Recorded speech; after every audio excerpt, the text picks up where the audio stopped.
Alright, we're good. So, Monster Camp. It is Monster Prom 2. It plays essentially the same way. Hmm. Uh, different location, different characters. We can customize some stuff. Like, there's trigger warning filters. I just have all of them on because there's nothing that's that bad. So drugs, just reference to drugs, toilet humor, there's potty humor. Graphic, just depends on what you can see sex-wise. Hmm. Horrible people, means you can be a douche if you want to. And Monster Prom references, just references back to the previous game. Oh, And then, okay. and then Damien B costume, which is a special event that I have not found yet, has the options of sexy or super sexy. I have super sexy on. Then you can customize outfits. So for now, the default outfit is on. There's winter, Hmm. back to the 80s, anime, which I might put anime on for us just because we're us. Fantasy, Victorian, fairy tales, pirates, Maze Man, I don't know, classic monsters, sci-fi, and a music one. And then I have extra characters that we can pick for playing. So So I'm going to put the anime pack on. I've seen a couple of the anime ones, but not all of it. is this like a prequel, sequel? Sequel. It Okay. takes, essentially takes place the summer after prom. Okay.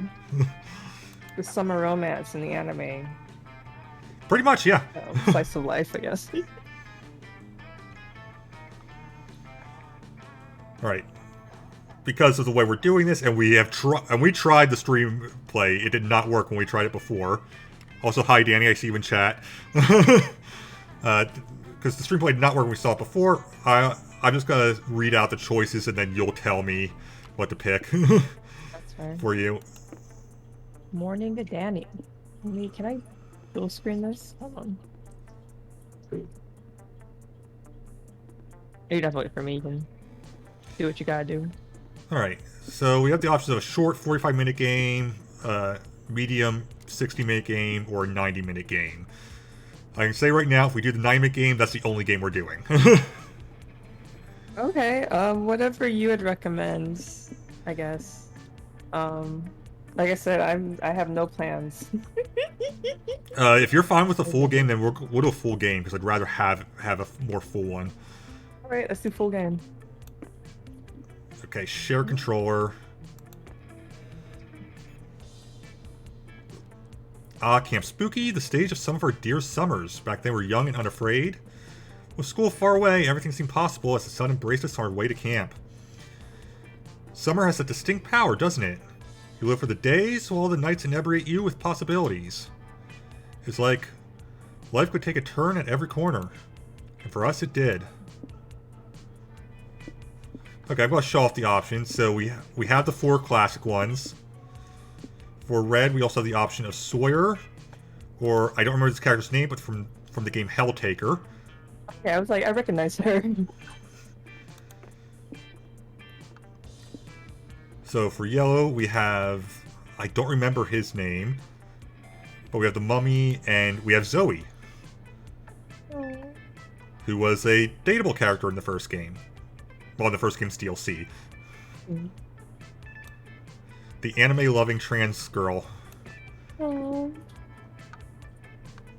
For blue, this is the only alternative option. And for green, Noodles. Oh my god, that's so cute. I tend to default to Noodles. So I'm going. So, do you want Noodles? Because I'm fine with whatever. No. You can have noodles. Okay. So cute though. I'll be Ryu today. And always they. Let's do a little dance of joy. And then this is how it picks your starting stats. So you just pick what you can fit into your backpack. Okay, So- it is an anal toothpaste, right? Like, and that's If you Yes, go yes, it over to the does. Okay. Business anal paste. Delicate business. It's a butt with eyes. I was like, this is not one of those whatchamacallit? Like Freudian like splits. I was like, what? No, it's lube. Okay. Alright, so there's the Swall floaties, the wood carving machete, the anal paste, the cursed pen, pinata toy, a totally fine ukulele, hardtack, coral comb, and the Pokemon TCG.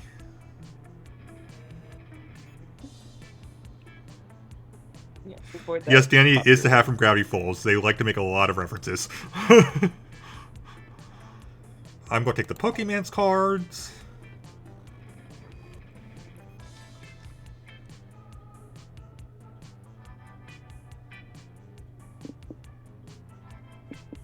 The ukulele. And we spent so much talking about the anal paste. Alright, Alright, let me be the mummy. The mummy? Okay, Yeah. that's this one. Perfect. The wild guy. I had a feeling you might like the mummy. This person's not put together, and I. Alright, name? Oh, Abdu is his name, okay. Okay. We can just do M. That's what I do for my D&D character.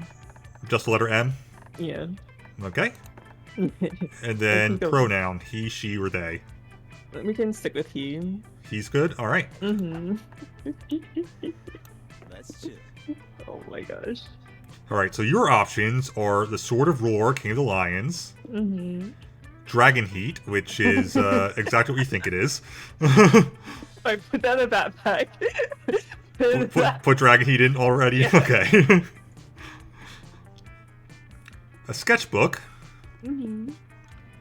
tarot cards, Competitive. I don't know what that means. tarot but cards, okay. a campfire songbook, Mm-hmm. a lemonade Dakimakura, Mm-hmm. Sleeping Beauty bag, Mm-hmm. north-facing moss, Mm-hmm. and a blade, which is, yes, it's a knife attached to a Beyblade.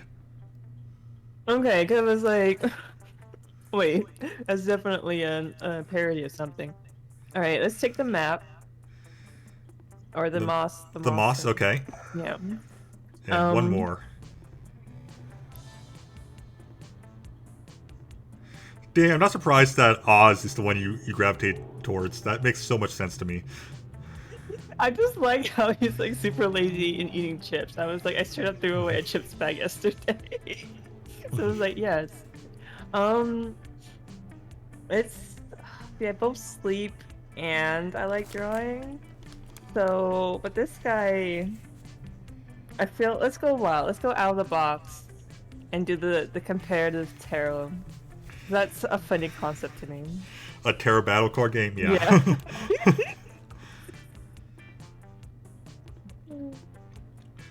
One may say that the Monster Prom had hardened us on the highs and lows of love. So like I said, it takes place directly after prom, or the summer after. But no, in love, we're always absolute beginners. And summer camp was no different. No one talked about it, but the idea of a summer love loomed over our heads.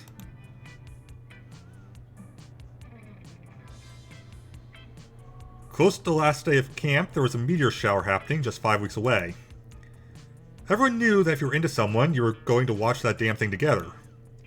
And so a silent yet powerful pressure invaded us. It was the Monster Prom all over again. Everything seemed uncertain, everything but one thing. Whoever we were asking on a meteor shower date is probably going to be one of the 6 coolest people on that bus. Joy Johnson Jojima, 23, a badass witch who wanted to chill a bit after saving the world countless times. Ravi Mishra, 22, a hot-headed adventurer possessed by a curse who had turned out to be the most annoying roommate ever. Calculester Hewlett-Packard, version 1.1, a library computer who had become a sentient robot ready to experience life to its fullest. He was in the last game, right? Yes. Okay. All of these characters, except one, actually were. Dahlia Aquino, 20, a buff blue... They just weren't necessarily dateable. Dahlia Aquino, 20, a buff blue demon and a warmonger who had set her sights on conquering Summer next. Damien LeVay, Yes, 21, a fearless Damien. demon with a taste for destruction and a love of fire. And Milo Belladonna, 23, a Death Reaper doubling as an internet influencer and who is profoundly in love with life and all its earthly pleasures. I'm going to bring this up. Hex uses he pronouns, is explicitly non-binary. Milo uses they pronouns. Alright. A lot of people like Damien and Danny. A lot of people. There's a reason there's a super sexy bee outfit I have yet to find. Wait, say that one more time? I was talking to Danny on the on the chat. Oh. Danny says that he likes Damien. Oh, yes. I was like, Damien, but I was like, also like the tree spirit roommate. But also like the hero who's just looking for a day off, too. Mm-hmm.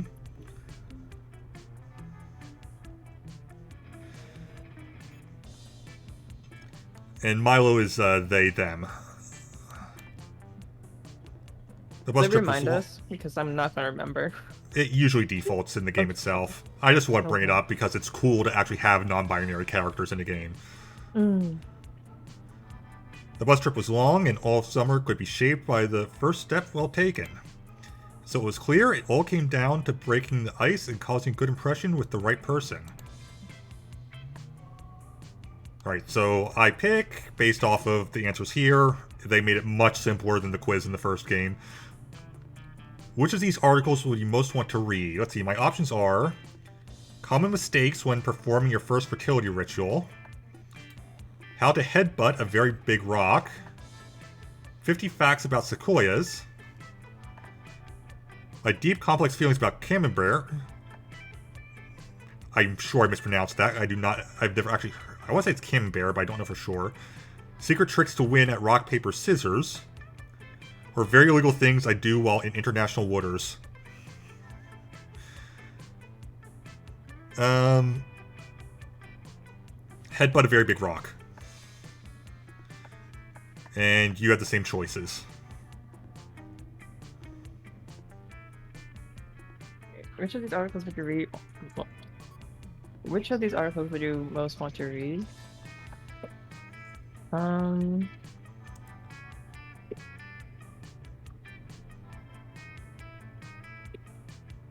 Let's do very illegal things I do while in international water. I'm curious now. I have a suspicion you're going to be sitting next to Damien. We'll find out. Oh no, but I wanted the other two. I mean, I love Damien. Oh man, I love that article. Tell me everything I know about headbutting rocks. I must have accidentally turned off the voices.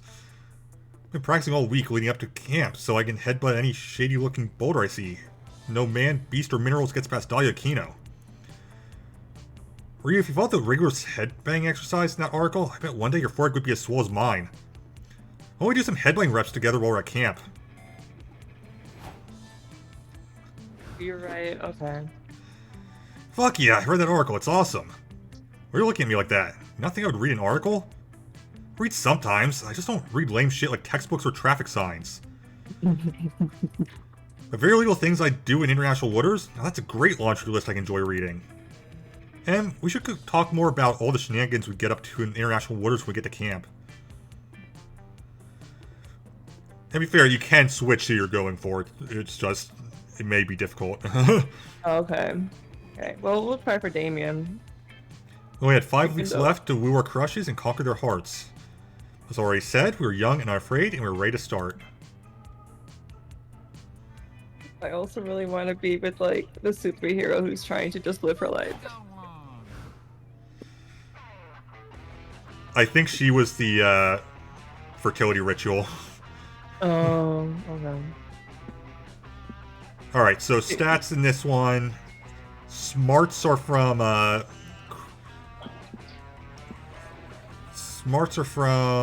the woods. Mm-hmm. Boldness is from the haunted house. Creativity is actually from Scout HQ, which actually makes sense. Which is a rarity in this game. Charm is from the Death Dome. And Fun is the lake. Okay.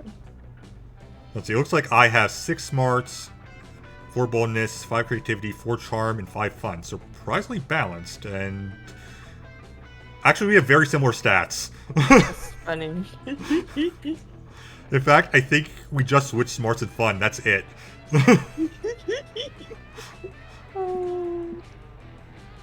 Look at us, on the same wavelength. I'm gonna go to the woods. That day you get lost hiking in the woods. Use the stars, aka nature's compass, to get back to camp. Stars actually teach you all sorts of things, like how one of the stars in Orion's belt is actually a nebula. The stars also teach you Italian, the quadratic formula, and the true meaning of friendship. Wow. Wow, the stars sure are smart. They give you 2 smarts. Link up with Dahlia afterwards. She practices headbutting rocks while you give her pointers on headbutting rocks. Get off my land. Hey, stop headbutting my rocks. Also, let me know if you want to do a character's voice. Okay. Your rocks. Well, if they're yours, how did my forehead blood get all over them, huh? Ew. Sorry, tits. Those rocks and that precious forehead blood belong to me. I purchased Camp Spooky. Blah.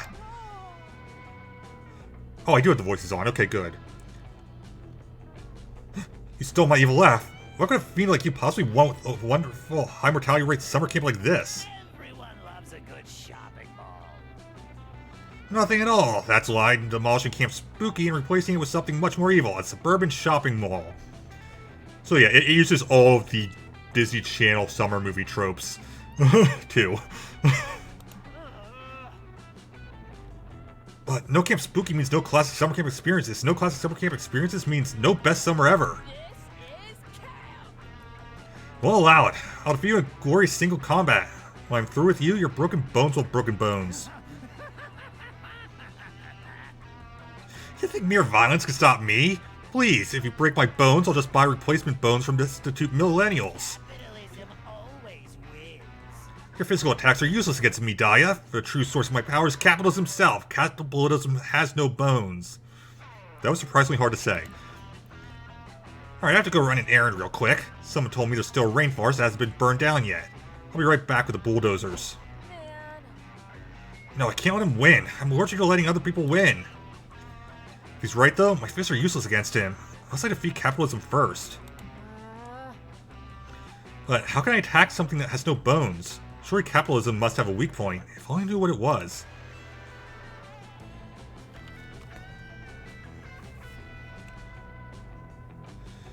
Ooh, you have an idea. Capitalism's weak point is...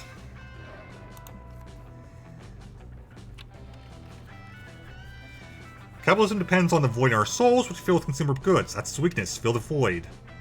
Its genitals. Look, I don't know which one's going to work on this game, because this is a weird game. I don't know what the stats are. But obviously I'm going to pick its genitals. You want to punch capitalism, an abstract concept that doesn't even have bones in the genitals? I forgot to use his Milan quotes. That's so dishonorable.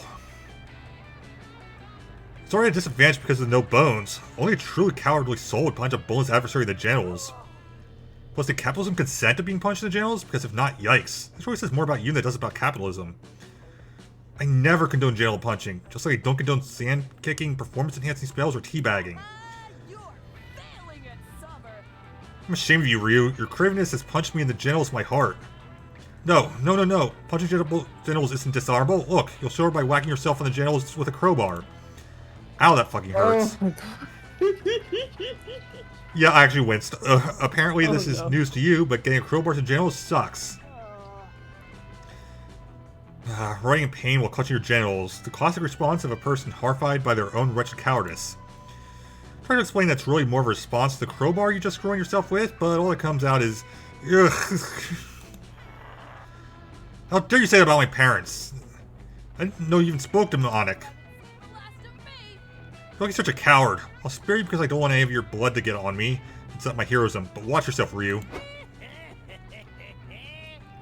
And that was great. The networks are going to love this footage of you doinking yourself with that crowbar. You know what? Forget the mall for a bit. How'd you like to smack yourself in the crotch on The Tonight Show? I'll be your manager. I'm going to be rich. You would not like to smack yourself in the crotch on The Tonight Show, but it's that or let Camp Spooky be bulldozed, so you take one for the team. Well, or really, by the time you're done touring all the late night shows, several dozen for the team. Camp Spooky is safe for now, but the cost of 2 fun and 1 smarts, and probably your ability to procreate. Alright. I don't know where Damien would be. He might be in the haunted house, but also really want to go to the lake. They usually just put them wherever you're going. It Okay, just changes cool. what events they have. Let's go to the lake then. Let's have some fun.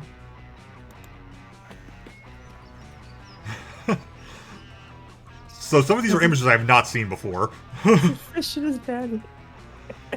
You want to go swimming, but it seems like the god of the lake is in a bit of a mood today. It demands an offering before you can get in the water.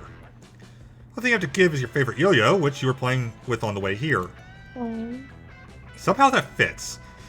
The god of the lake accepts your humble gift, and is actually kind of relieved you didn't leave something boring like a dead fish or the soul of a mortal. I'm pretty sure you're taking a dead fish with you. Right? I'm just like, it's in my... So in addition to getting access to the lake, the god blesses you with 2 fun. Yay! Also, characters in there. After doing whatever you were at the location where you were at that time, you're intrigued to find Damien seemingly playing with a bunch of sticks. What in the world? I'm pretty sure it's a combination Kamen Rider and Captain Falcon. Right? I'm just like, we're at a lake. Why are you dressed up like this? So yeah, this is his anime outfit. No, I'm not playing with sticks. I'm gathering sticks because I'm doing some high-quality craftsmanship to transform these sticks into, wait for it, pointy sticks. An absolutely essential camping weapon. Okay, fine. I don't really need pointy sticks. I just wanted to use this sick new Swiss Army knife my dad's gave me for camp. Check it out. Here's a bottle opener in case we come upon a wild beer bottle haunting these woods. This attachment is a screwdriver, like for maybe if we get lost and we need to build a computer to use Google Maps to find our way back. There's a toothpick with, check this out, is not actually for picking teeth out of your fellow camper's mouths while they're sleeping. I learned that the fun way. My dad's told me this isn't just any Swiss Army knife, it's a hell Swiss Army knife. It's not from the Switzerland in Europe, it's from the Switzerland located in the third circle of hell. Since it's from hell, I know there's some sick secret tools that you have to discover for yourself, but I want to use them now. Yep, dads. Yep, they ain't dads. Damien has 2 dads, the kings of hell.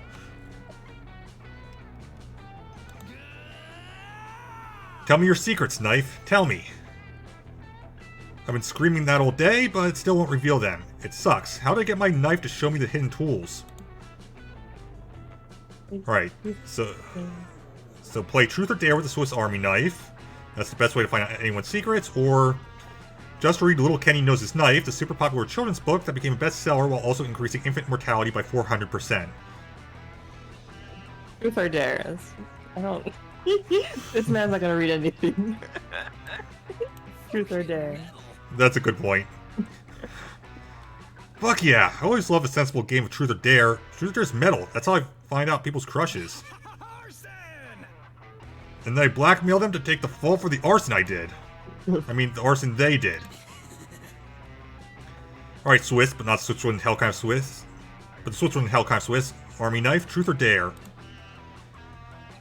Feels kind of silly to be asking this question to an inanimate object, but to your surprise, you hear a metallic voice ring deep inside your heads. It says dare. Okay, well, I dare you to tell the truth. Nah, that's a bitch move, the knife says in your brains. That's not how that works. What a noob. Fine, then I dare you to run around naked. I can't run around naked. I don't have clothes to remove or legs to run I with. love this knife. Ooh, are you too chicken to do it? Too scared to run around naked? Are you a mild silver baby? Chicken, chicken, cheap, cheap, cheap. I'm not chicken, I changed my mind. I choose truth. You're excited to ask the knife what secret attachments and tools it contains within, but Damien holds a hand up, stopping you. I know we began with a mission, but now we've reached the point of having a psychic conversation with a sentient knife, there are way bigger questions to ask. So, Knife, if that's your real name, tell me this. Who at camp do you have the biggest crush on? No take-backsies this time.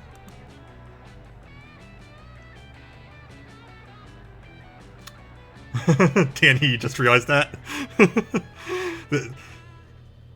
I apparently have something.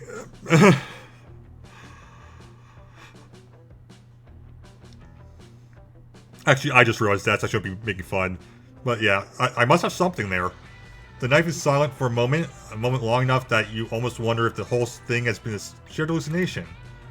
Then a voice sheepishly whispers, Calculester, he's a sexy piece of metal. Oh. Damien loves this. You and Damien and the knife and Calculester end up going on a double date. Oh, wow. Knife and Calculester don't really click romantically, mostly based on political views, but it's not bad enough to make the date awkward. It's a nice evening overall, and when the knife gets tipsy, it starts humble bragging about some of its secret tools. So Damien got the knowledge he wanted after all. He's so grateful they promises that when he uses the knife's Firestarter tool, he'll burn down everyone's bed but yours. Aww. This knowledge immediately gives you 2 boldness and 1 smarts. How sweet. Everybody say some good, choose your choice out loud to the other players before clicking. Wait, are we choosing now? I think so. My chicken tenders are pretty good. That's a good answer. Because my answer was actually going to be garlic bread. I got on it earlier. I found a treasure map. There's a marked spot and apparently there's a treasure chest buried there with plenty of the good thing. Player orders based on how likely you go on an adventure to get that treasure for you.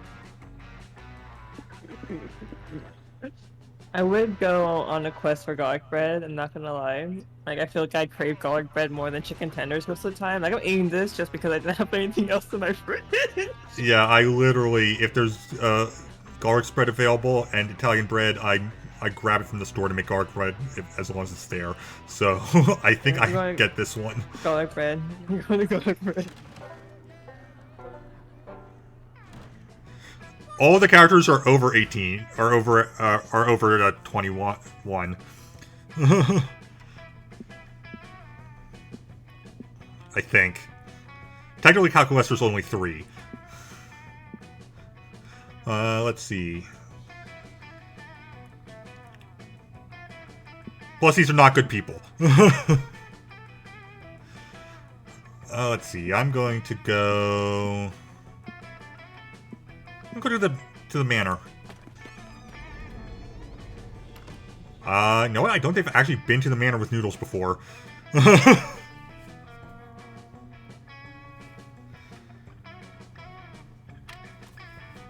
In the haunted manor, a voice whispers from the walls in a frightened voice.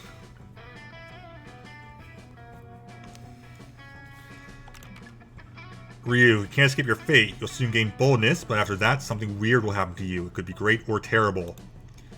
Don't want something potentially terrible happening to you. You stay put to be sure you don't get extra boldness per the voice's prediction. Look at you trying to fight destiny itself. That takes some bravery. Here, have 2 boldness. Find time for a little romantic stroll with Dahlia through all the spookiest parts of the manor. This summer camp isn't exactly rich with romantic stroll locations. But the moment is really interrupted when the room you're in suddenly floods with knockout gas. Uh-oh. Knockout gas, quick! Breathe it all into your lungs before it can surround us. Wait, what? She's muscle, not brains. Somehow Dahlia's quick thinking fails to save you from the gas. You pass out and wake up in a dark room with terrifying metal contraptions padlocked up to your heads. So this is Saul. Right. Uh-oh. An old bloodstained television in the corner buzzes to life, and you find yourself addressed by the world's creepiest puppet. Sure enough. Looks like a cross between Steve Buscemi and a holiday elf. That is not a bad description of Jigsaw.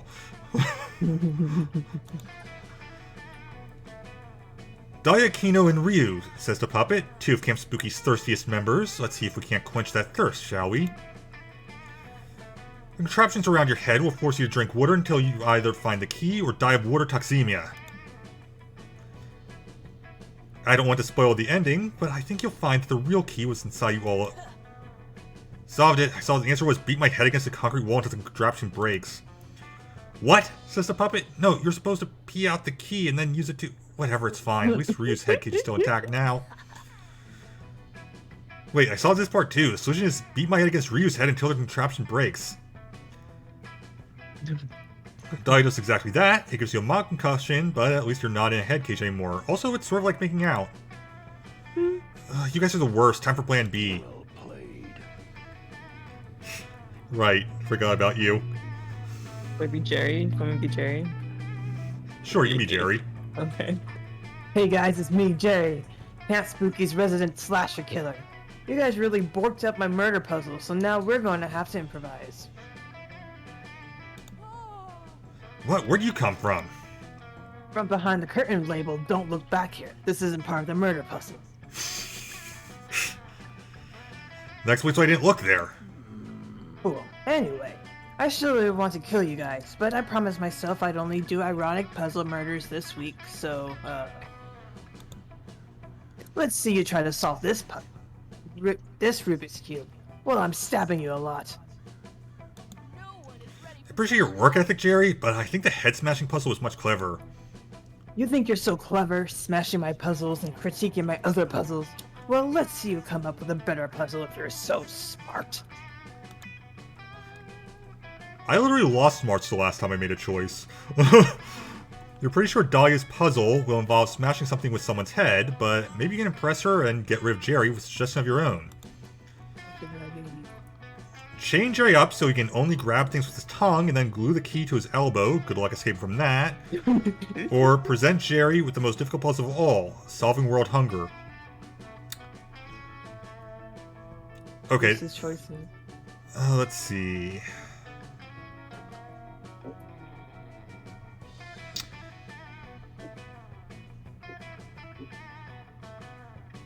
Know what? I'm picking the first one. That's a funny image. Wait, don't chain me up, you guys. This is supposed to be a puzzle for you. Well, you know if it's a good puzzle, you could test it on yourself first. I just hold my laser traps and weapons on myself before I ever take them to the battlefield. That's why I only have 2 arms left. You have a point. Okay, chain me up. Wait, screams another murderer, comes running into the room wearing a fencing mask and carrying a bloody screwdriver. That's my ironic murder puzzle idea. The 9 circle of hells are you. You don't recognize him? Guys, this is Alan, the elbow licker. I'm such a huge fan. Did we just get Jerry a date? I think so. He has the amazing murder puzzle where he chains people up so that they can only grab things with their tongues and then glues keys to their elbows. It's a commentary on society's obsession with sexuality, and also having bones is a revolutionary concept, and Oh my god, Ryu, you totally plagiarized Alan's idea. That's not cool at all. So I'm losing smarts again. Got it. What's up with Jerry on this one, Ryu? Stealing ideas is the worst thing you can do. Oh no! Worse than subjecting people to ironic murder puzzles that are really just an excuse for glorified torture porn, you ask? Yeah, way worse. I don't know what you expected me to say. I'm a murderer. That's my whole thing. Just to let you know, we don't say torture porn in hell anymore. It's not really PC. It's now referred to as titillating depictions of outlandish violence. I cannot. Wow, you're really backwards, Ryu.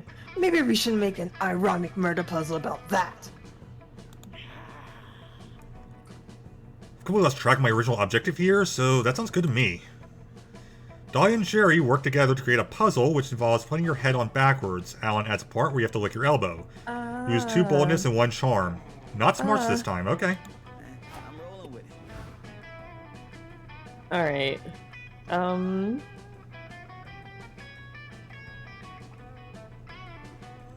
The fun's the only place you can get at the lake, right? Or does it switch up every time? Oh, it stays the same. So fun is the lake, charm is here, scout excuse creativity, smarts is here, and apparently you cannot go to where I am. And there's nothing at the camp? Like, Nothing at the camp. Alright. Let's go to the scouts. Let's see what the scouts have to say. Alright. Aw. That day in Monster Scouts, you make each other friendship bracelets. So the Monster Scout leader pairs you randomly with your friendship bracelet recipients. I guess so Larry the Lich doesn't feel left out for having no friends. Oh. You can pair with Larry. Surprisingly though, he's a great conversationalist, and he makes a super heartfelt bracelet that imbues you with 2 creativity when you wear it. Larry sure is nice. Maybe there will come a day when he's cool enough to be your friend, or at least a romanceable summer fling option, but today is not that day.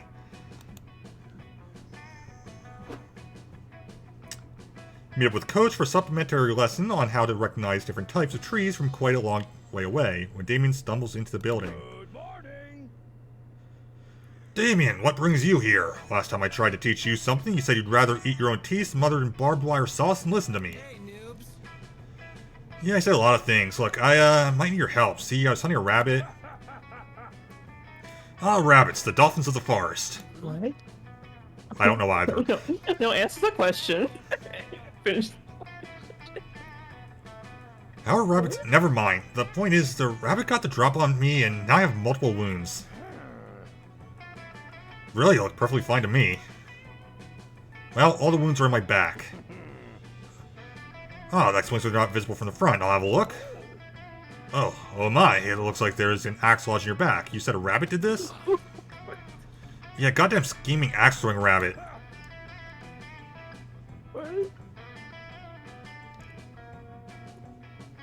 There's a very good chance that's a Dead by Daylight reference. There's a very good chance. Okay. Ah, axe-throwing rabbits. The axe-throwing dolphins of the forest, but what about this spear protruding from a shoulder blade? Well, remember he said never to use a spear when hunting rabbits? I used a spear to hunt that rabbit. That explains that, and this dagger between your ribs? Oh my gosh. Oh, ignore that. The dagger's an aesthetic choice. Anyway, I wasn't really paying attention when you explained first aid last week, because I was busy seeing if it was actually possible to buy barbed wire sauce online. Now I think it might be cool if you taught me what to do about these enormous bleeding wounds in my back. Believe in yourself. Teach you what to do? Are you kidding? This is a valuable learning opportunity. Damien, what do you think we should do about these wounds? Okay, look, I appreciate how you're just letting me bleed out here. It's pretty fucking cold, and I respect that, but also, I've lost a lot of blood, I'm having a hard time thinking. So please, could somebody tell me what to do about all these wounds? You don't need some dumb old first aid class to know how to handle a wound. You tell Damien exactly what to do. Do a wound transplant? Cast the wounds from yourself onto someone who really needs them. Or those wounds are just looking for attention, ignore them and don't go away.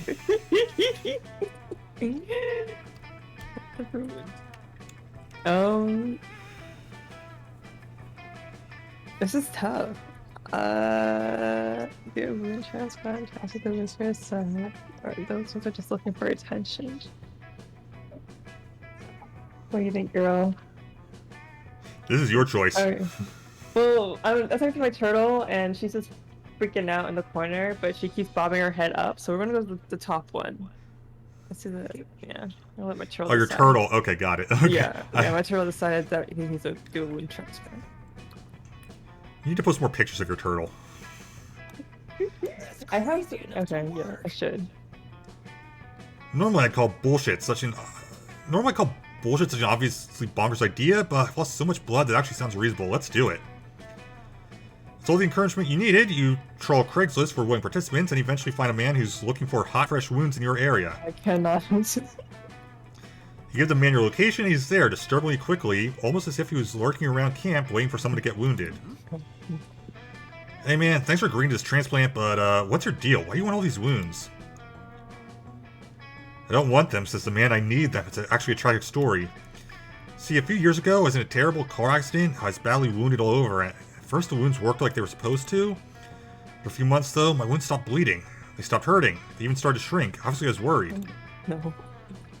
But you know how the fucking medical system is. No doctor would see me. I won't even claim responsibility for the sad state of my wounds. So finally, after repeatedly being refused a spot on the wound transplant list, I had to take matters into my own hands. Thanks so much for your generosity. You're welcome. The door opens and in walk the team of shady surgeons, you also hired off of Craigslist. You immediately set about suturing all of Damien's wounds and stabbing the shit out of the other guy. The other guy's so happy he bleeds to death. I can't. The doctors quickly pack up all of his organs and flee before the cops can arrive. You feel a little bad, but hey, at least those organs will go to people who need them. Just like Damien's wounds did, you gain 2 smarts and 1 boldness. Oh my god. Use an object? Well, mine's Gundam. Gundam? I'm not creative. I'm just literally looking at what's in front of me right now. It's a Gatorade bottle. Alright. I'm sorry, I'm not super creative right now. Look, I'm not creative either. There's literally a Gundam sitting in front of me. Also, I just realized I need light in here. A fellow camper with whom you share a tent has brought 20 of this objects. Player orders you decided based on how unsettled you feel about sharing the tent with this person. So 20 Gundams or 20 just Gatorade bottles.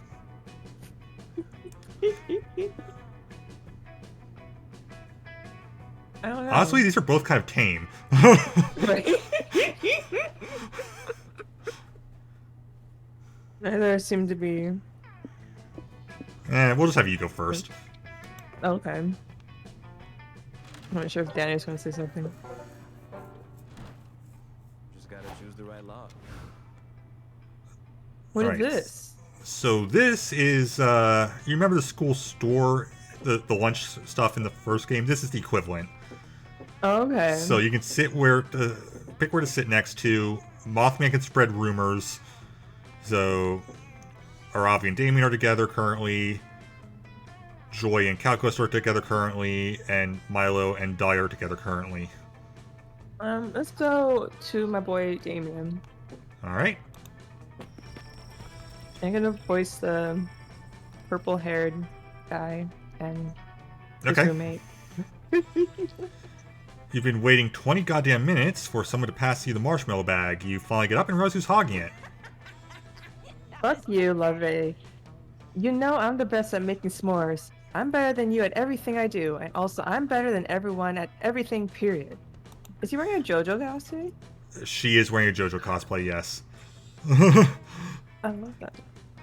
Yeah, Ravi, cool, we get it. You like winning at stuff, and that's your whole character or whatever. Listen up, noobs. Like, you have some depth now, which means I'm not just better than you at catching these marshmallows on fire because I'm an edgy pyromaniac.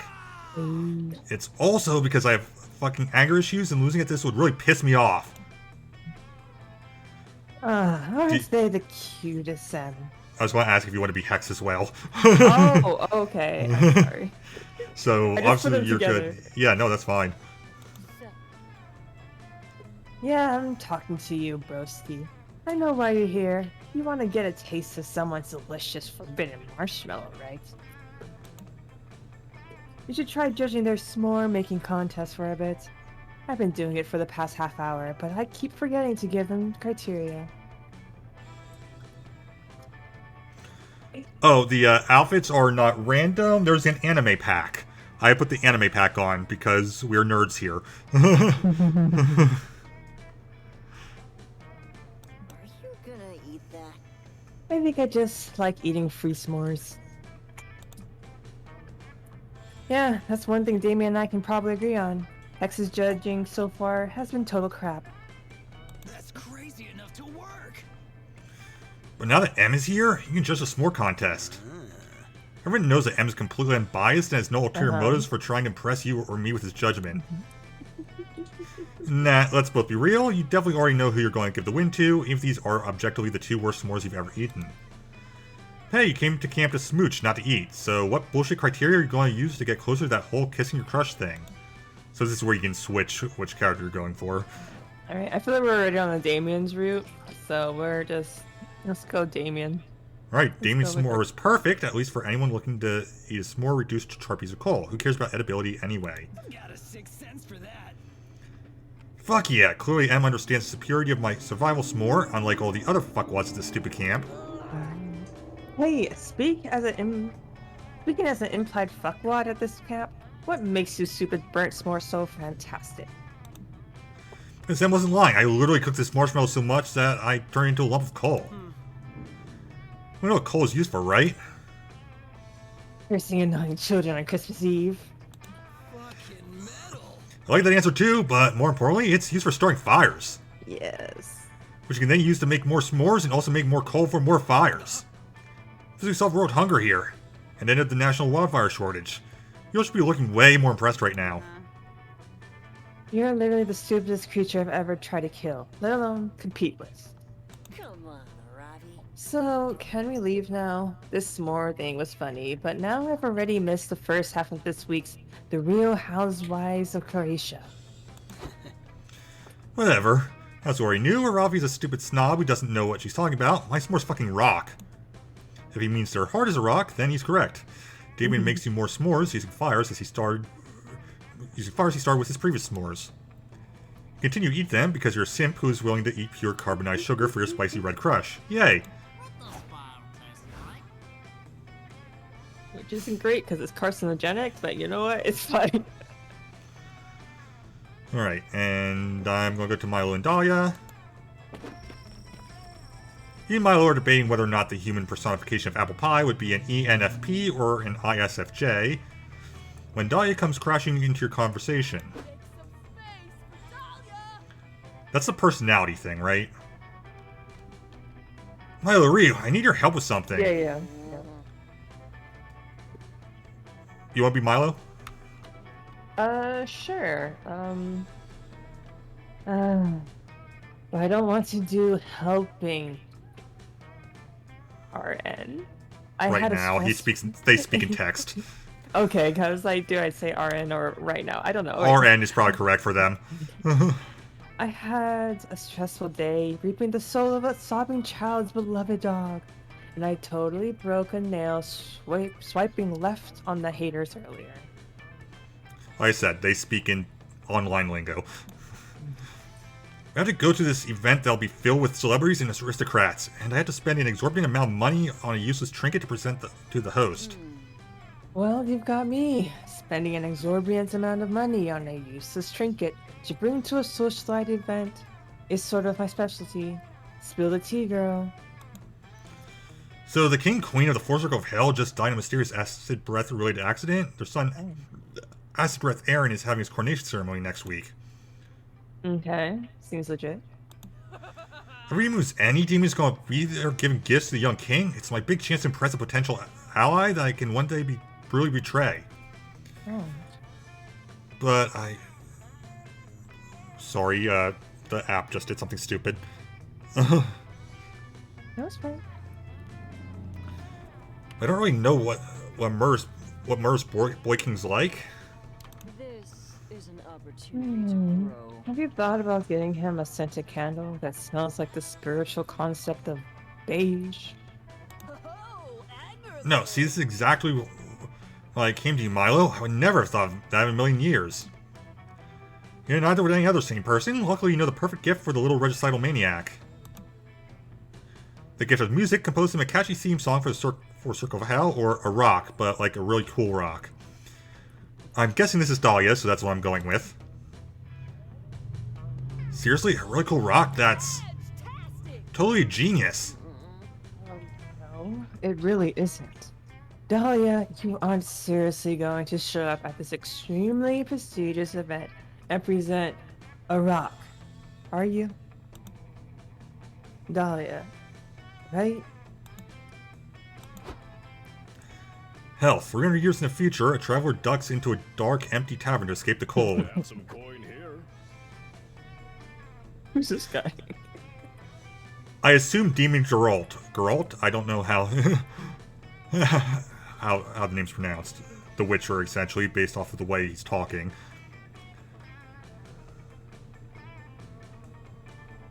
Hello, barkeep. I have just enough coin for a one-night stay. If you'd be so kind to house a weary old man. Any more tales, traveler? Keep your coin, traveler. Oh, okay. You go ahead. Okay, sorry. Keep your coin, traveler. You'll need it for the next dreary winter's night. You're welcome to stay. I'll even give you a warm cup of bone broth in exchange for a good story. Yeah, it's a long story. A story, you say? Alright, I've got one. Here's a tale of King Aaron the Prosperous. Acid Breath Aaron was set to be crowned the king of the Fourth Circle 300 years ago on this very night, in fact.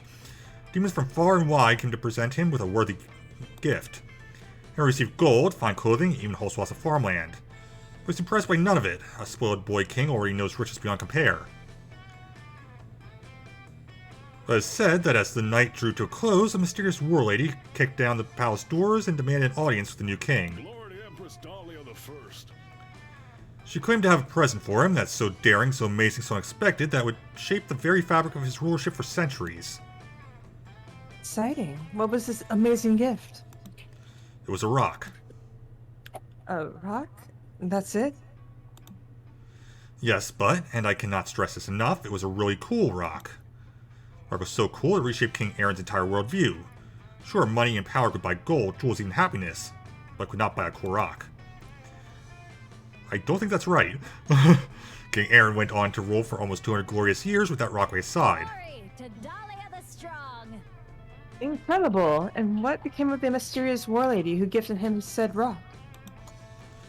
It said that she returned to her spooky encampment from which she hailed, where she found many more cool rocks and perhaps took a horny lover as well. Tell me more tales, traveler.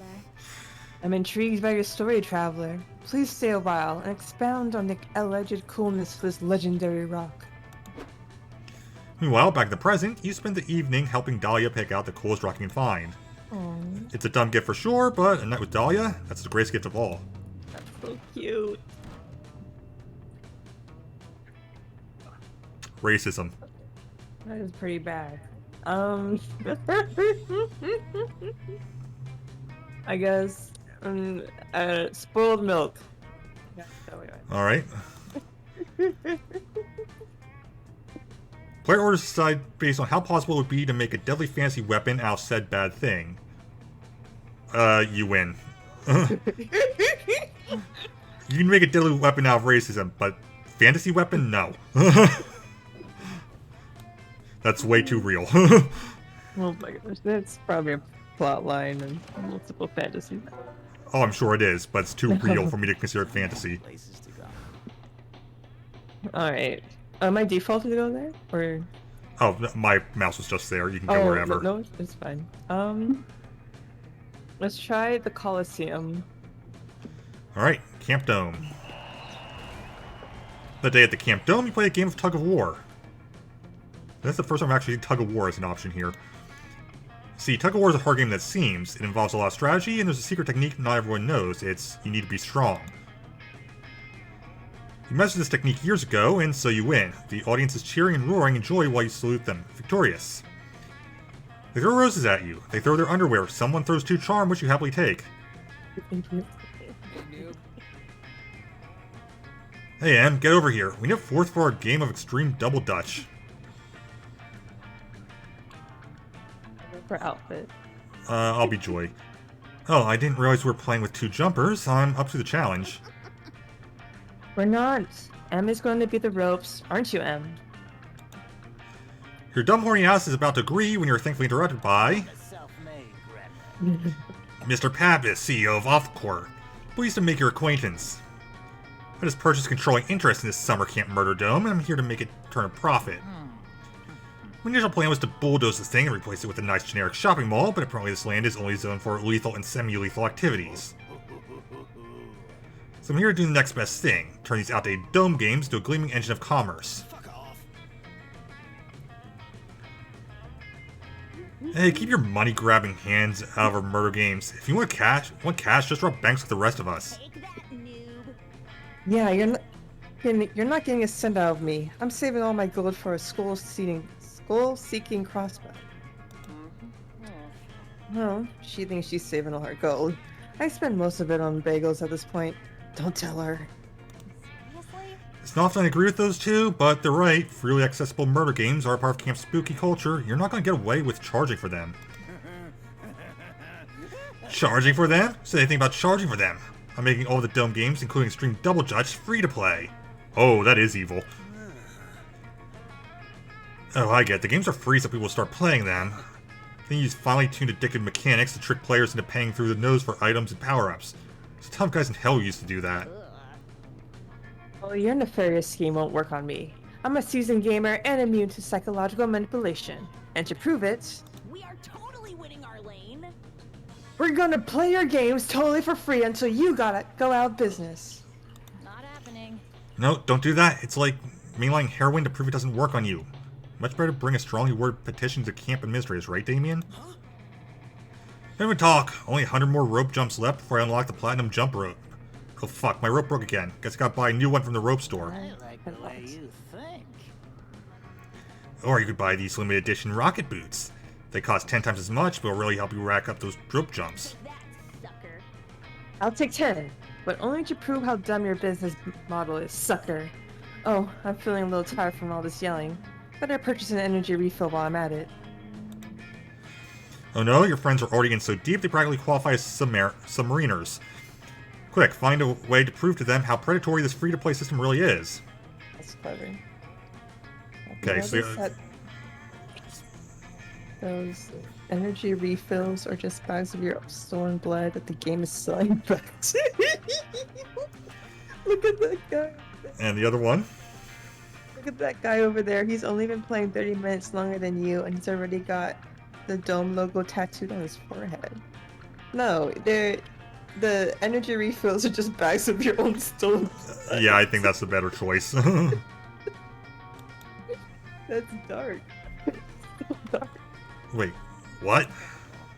You seriously didn't notice the enormous needles those interns jabbed into your veins as soon as Pappas got here? I was too engrossed by the immersive gameplay. Why didn't you warn me my blood was being stolen? Hey, you don't like having your blood stolen? Mortals are so weird. Doesn't matter who warned who, what's important is that now you all know about it, so we can all get rich harvesting and selling our own blood so we can buy more gems.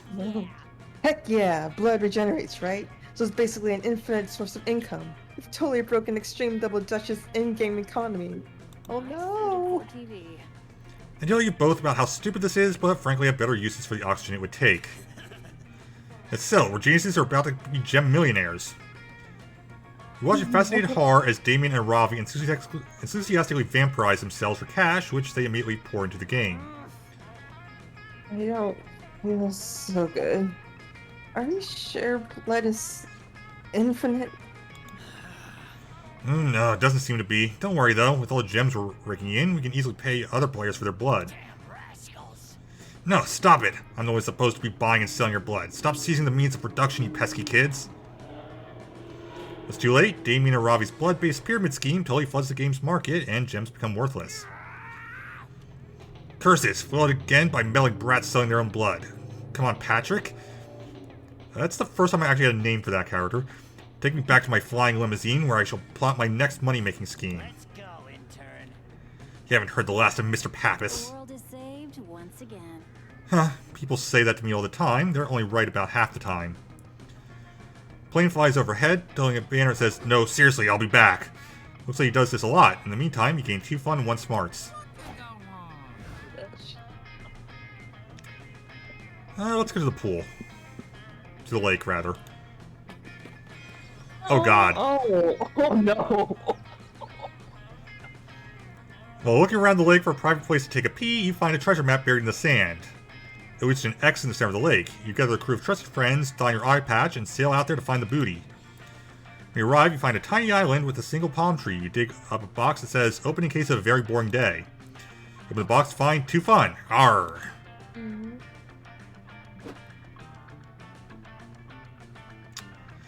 I forgot what Calculester's anime costume was.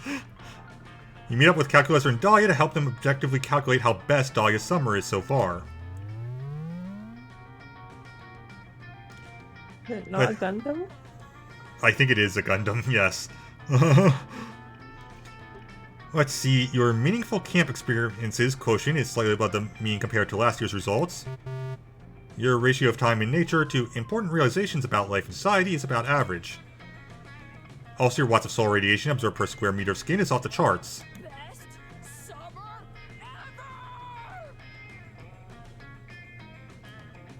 ever! Aha, excellent.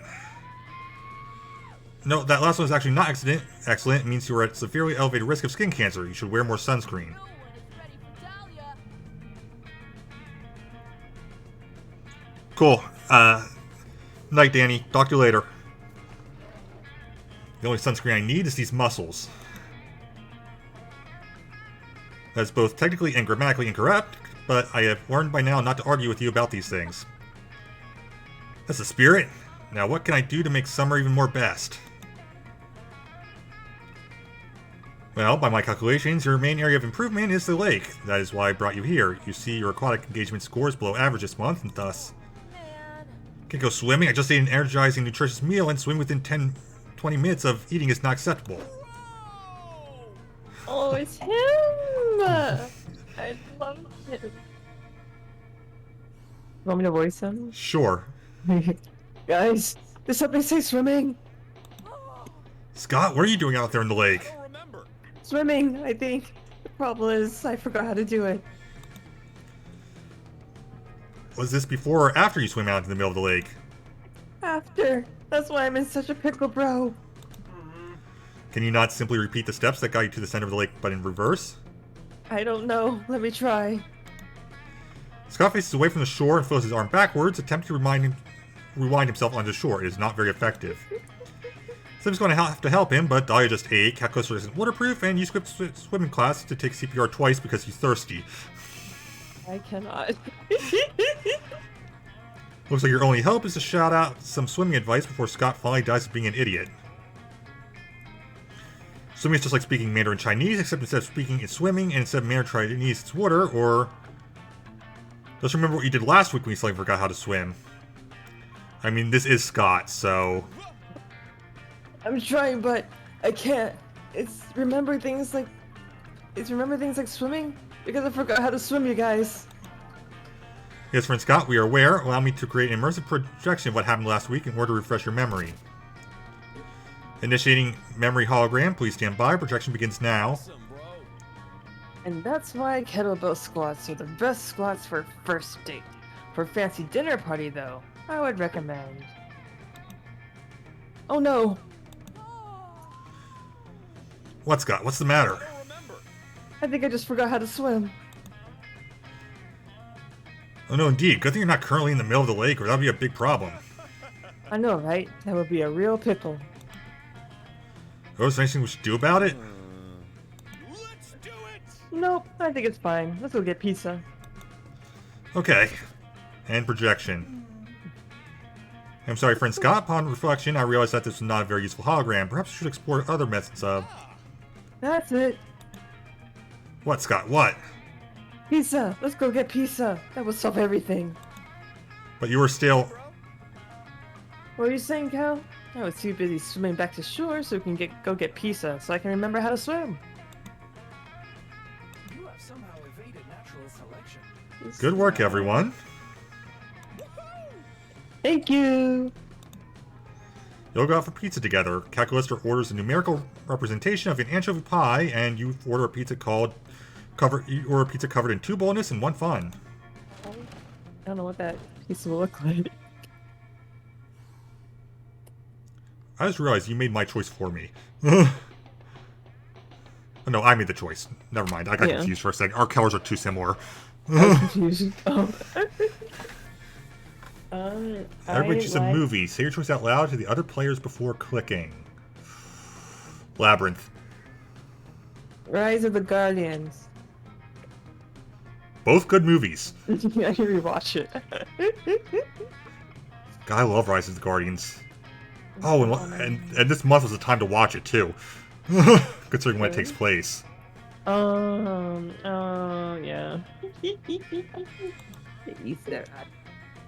Player awards decided based on which movie would be the hardest to reenact as a fireside play at summer camp. Those are both very difficult. Are they? Well, for one, ice is involved in your movie. Oh. I didn't, And mine is... Actually, mine's probably a bit easier, which I think it means you go first. I think you can pantomime a lot of stuff, right? Is that what it means to reenact? That's why flying. It's hard to say, actually. I do think yours would be the harder one overall, just due to the fact that there's a lot of winter elements, whereas mine is basically a maze. Though, granted, it does have some extra stuff in it. I think... I'm actually not sure. I'm gonna hit the random button. Let fate decide. Yeah. Cause I don't know either. Just give it to me.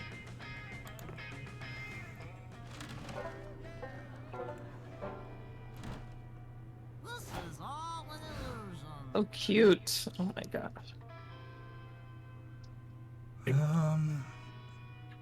Let's... Our charm is down. Now let's see if we can get some more. Today at Camp Yes. Dome, the game is 7 minutes in Heaven Extreme. You volunteer yourself as a tribute for your camp. You put on some lip balm, ready for some hot kissing, but it seems you got the rules wrong. In 7 minutes in Heaven Extreme, they straight up murder you and you need to stay in literal heaven for 7 minutes. They stab you repeatedly. You're sure you're going to hell, but no, heaven is beautiful. It's all you ever wanted. You want to stay, but they bring you back to life. You're cheered by your teammates, but you'll never be the same after being taken from heaven. You do look more heavenly, though, and that translates into true charm. Later, you're caught up in an intense game of capture the flag with rival camp. That would be kind of fun. Oh, okay. Is this going to be Batness? You're wrong. The dome has become an active war zone. There are full-scale military hierarchies, weapons of mass destruction, and lots of death on both sides. Luckily, you're not on the front lines. You, Dahlia, Aravi, and Calculaster are guarding Camp Spooky's jail. Jail is just a chalk square you drew on the ground. Nope, it's the Minotaur. Okay. They've got a prisoner. It's Morty, the wildly bangable Minotaur from Camp Rival Camp. He's stripping his clothes off and hip thrusting to seduce you for his freedom. I cannot. Wait till you see his back sprite. Wait till you see his back sprite. Join me while you can, idiots. I won't be in cyberpathetic jail for long. No container can hold me. That's why I never wear condoms. Shut up. It's not a big deal. Shut your mouth, scum. Unless you're going to tell us the location of your team's flag. If that's the case, then you can open your mouth to speak. But otherwise, shut it. And there it is. Yeah, he's commando. Why? Why would you cut it? Huh, you think I'm going to give it in that easily? I'll never tell you the location of our flag unless one of you has a lot of sex with me. I'm oiled up and ready to be tortured. Shit, you need to get Maury to tell you the location of the flag or the Pacific campaign is going to drag on forever. Dahlia pulls you all aside to discuss your interrogation plan. Alright, we gotta get this slutty bull to crack. I think it's going to be easy, but let's just all agree right now, nobody's stupid at fucking him. We're better prison guards than that.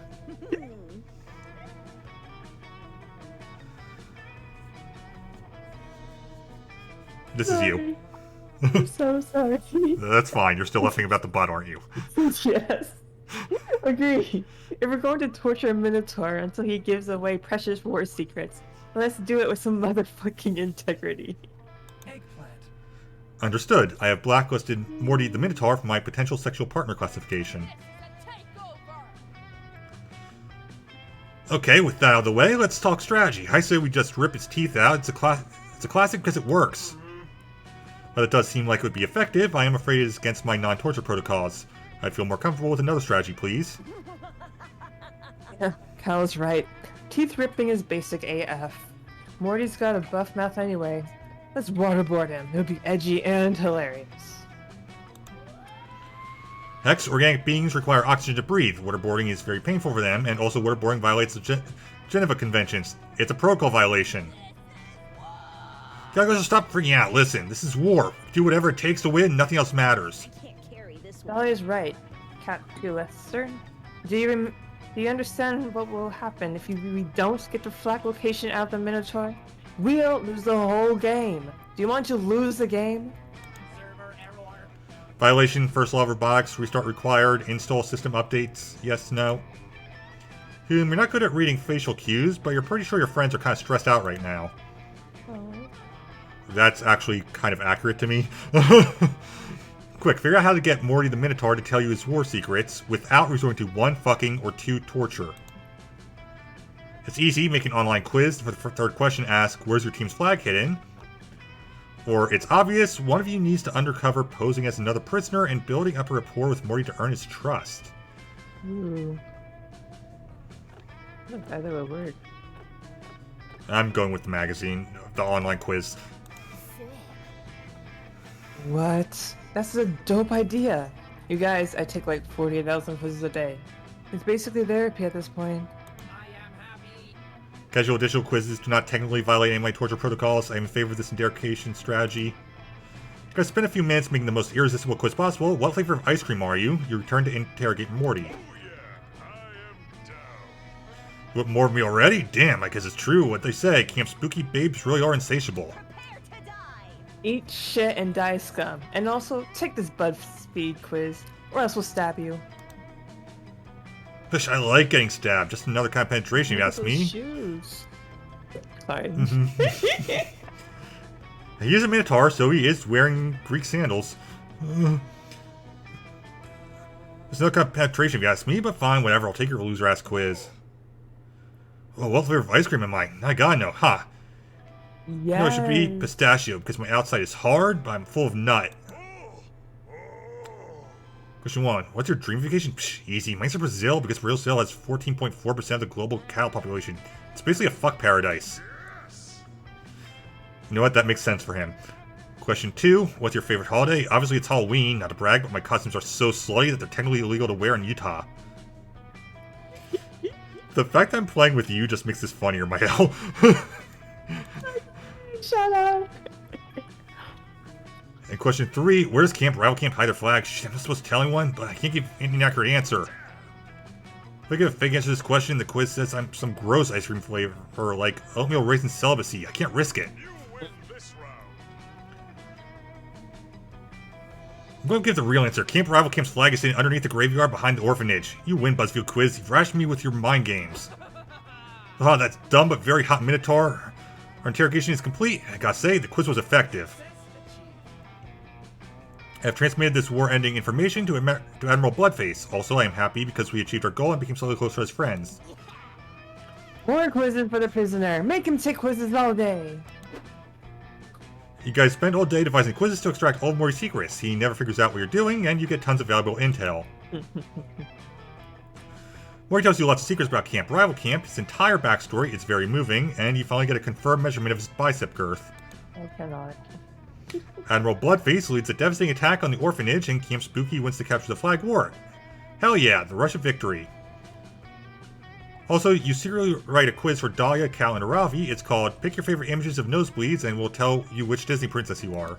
Okay. You sneak in the question, do you like Ryu as a friend, and or potential romance partner? They all answer yes. You're so excited you get 2 fun and 1 smarts. Gotta practice some That's tricks. precious. Alright, let's try... I haven't been to the haunted house yet, right? I don't think you have, no. Alright, let's go to the haunted house.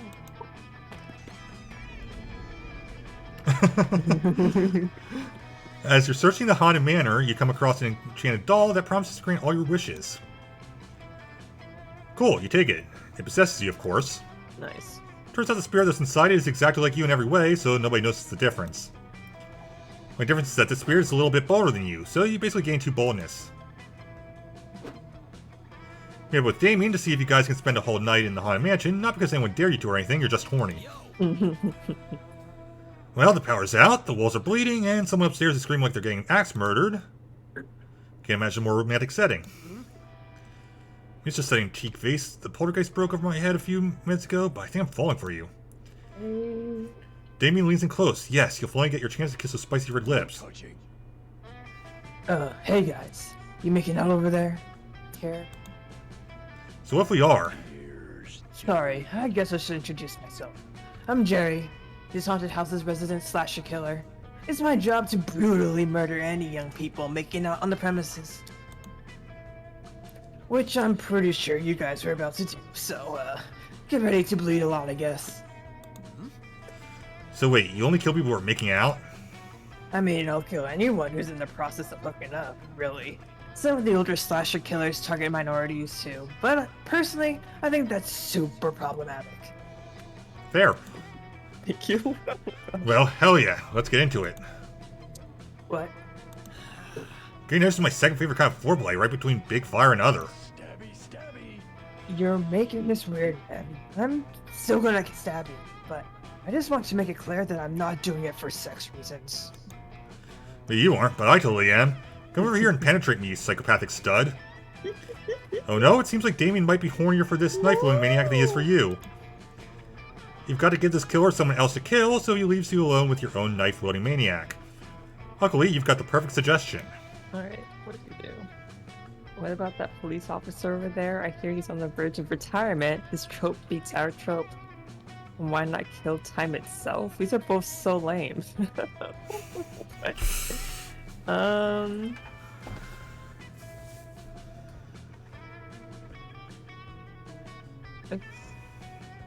attack the police officer. Let's throw the police officer on the bus, I guess. They're both so bad. I mean, it's a cop, so they probably deserve it. A cop? What the fuck is a cop doing here? How the fuck do you know he's on the verge of retirement? Are you friends with a cop, Em? Are you a snitch? No! Oh no! Whoa, whoa, calm down. Nobody's stabbing anybody.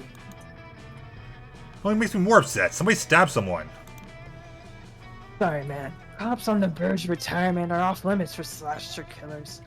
They're strictly for drug cartels and crime families. They're rules, you know. No, what that makes... Yeah, no, based off movies, that makes sense. What? Murder doesn't have any rules? That's why they call it murder and not Uno. Well, I mean, I would feel pretty bad if drug cartels and crime families started shooting up sexy teen slumber parties or massacring a group of friends who split up to explore creepy wooded areas. Good point, good point. Just then, a drug cartel bursts in through the manor's windows and shoots a retiring cop a whole bunch of times. Eh? How would they have felt if they'd gone through the trouble to drive all the way out here, only to find out that I already stabbed the guy? It's not polite. I guess that would feel pretty bad. Whoa, am I experiencing empathy right now? I'm proud of you, man. It's great to watch someone else grow as a murderer. There's a lot coming from you. I mean, you must have murdered hundreds of people. Oh gosh, who's counting? Oh, you're a pro. You don't even keep count? You're so cool. As for you, Em, shame on you. How dare you disrespect this man's craft? Sorry. Someone disrespecting someone else's craft over here? Is this one of the cartel guys? Let's beat them up. You flee before they can make good on their promise. Clearly you've got a lot to learn about murders, but you'd rather not learn it by getting murdered. You lose 2 boldness and 1 charm. No. So essentially you lost 1 charm.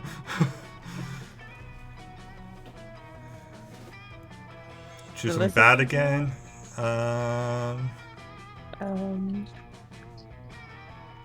Car crash is kind of bad. And I'm going to do murder. Even though we're playing this game. Player order is decided based on how spicy a hot sauce named Flaming Car Crash Sauce would be or Flaming Murder Sauce. Flaming murder sauce. Flaming murder sauce for sure. Those are actually both good names, though. Right?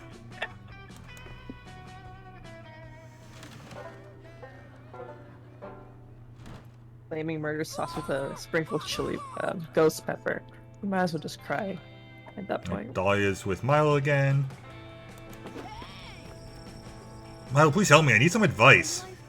Oh yay! Advice is my specialty.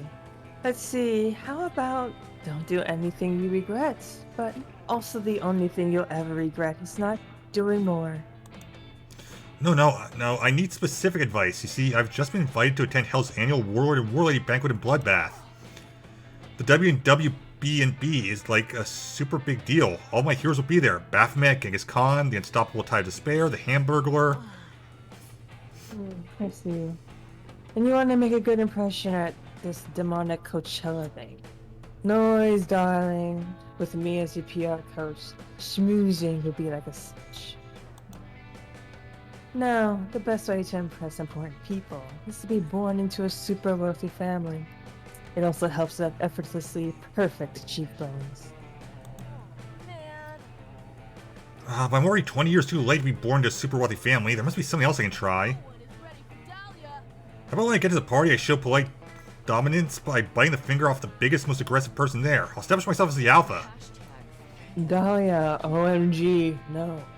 It hasn't been polite to bite your dinner host's finger off since literal finger foods went out of fashion in 1910. As much as you love these two, they're clearly hopeless without your help. How should Dahlia impress her superiors at this banquet? Let's see, my options are win over everyone by practicing the most charming contact sport, eye contact, or smash a watermelon with a headbutt. That sounds perfect! It would be more impressive, more terrifying, and yet still more friendly and helpful than obliterating a watermelon with my forehead. I mean, if nothing else, I like this plan better than the whole biting off someone's finger thing. So do I. Thank you for your keen suggestion, Ryu. This is going to be awesome. Oh, we have this again. Hell, 300 years in the future, a traveler ducks into a dark, empty tavern to escape the cold. Travel through hell and back. I need a Good evening. Good evening, barkeep. I don't have much coin, but I've traveled from afar and need a good night's rest. More tales, traveler. Grant me your sorrows, traveler. You're welcome to stay one night. Hell, I'll even throw in a cup of hot bone broth if you play with a good story from your homeland. Yeah, it's a long story. A good story, huh? Okay, here's an old folk tale about the Melon Headqueen. Centuries ago, during an annual banquet for Hell's finest warmongers, someone made the egregious mistake of forgetting to bring a melon baller to the buffet. Yes, what an unforgivable slight upon such a hallowed occasion. Indeed, it would have been a tragic day were it not for the appearance of the Melon Headqueen, who then obliterated and sliced up every watermelon using only her forehead. Everyone was so enamored with the queen's brute, unflinching strength, they even gave her the honor of headbutting the utensil for getting offender to death. Glory to Dahlia the Strong. What an amazing woman. Why don't you stick around, traveler, and keep telling me tales? And perhaps I'll tell you a few of mine. Meanwhile, in the present, Dahlia is super happy with you. Hopefully this goes well for her, and she'll offer to crush a watermelon between her thighs while you watch. Swoon. Fuck yeah, s'more time. Alright, let's go sit with Damien. Gold star stickers catch the fire's gleam. It's not often that someone does a fireside presentation, so you head over to investigate this beautiful chart. Friend Damien, I appreciate the attempts at accuracy and clarity on our Circle of Life chart, but isn't drawing predatory prey lines and actual blood sort of overkill? No, Calculator, it's exactly the right amount of kill. But your current plan involves tracking down and killing every single animal featured on this chart. So? That seems needlessly cruel. You need to learn from the pros. You see, Calculator, nature herself is needlessly cruel. Think about praying mantises. The female bites the head off the male when they're done mating. Also, I learned the other day, praying mantis can kill a hummingbird. That's not very nice at all. My point exactly. But should we not, as a more evolved species, and machine created by aforementioned more evolved species respectively, attempt to be better than that? Nah, it should be exactly the same as that. Exactly the same? Interesting question they're posing. You always have hot takes regardless of your level of knowledge, so why not take a stab at analyzing the nature of nature itself? Okay, so there are other species who murder their mates too, so when Damien kills, it's not an expression of evilness, just horniness. Or Damien, you can't use praying mantises to kill their mates as an excuse to murder unless you enter committed relationships with all your victims first. I think Spooky's in yours. So which one is Damien's is the question. Right? I'm just like... you can't use praying and kill their mates as excuse for murder. Actually, you enter committed relationships with all your victims first. The species who murder their mates is when Damien kills is not an expression of evilness, it's fun. I don't know which one would be. Like, He wants violence. It seems like both they're inverses of each other, no? Yeah, like I Like, one legitimately is- have no clue which one's which. I know one of these Which one? will go to Calculus and one of these will go to Damien. That's all I know. Because the first one sounds like, you murder, and then you're horny, and the other one is like you're horny and then you're more murder. So I'm just like, I don't. You can't use praying mantises to kill their mates as an excuse to like, as you enter committed relationships with failure.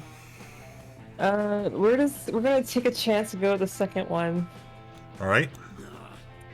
I mean, in order to use nature as a valid excuse, how to be in a long-term committed relationship with every single person I ever hope to murder? By your own logic, yes, these are animals who mate for the purpose of bearing offspring, not two strangers passing in an arson-filled fight. Well, fuck.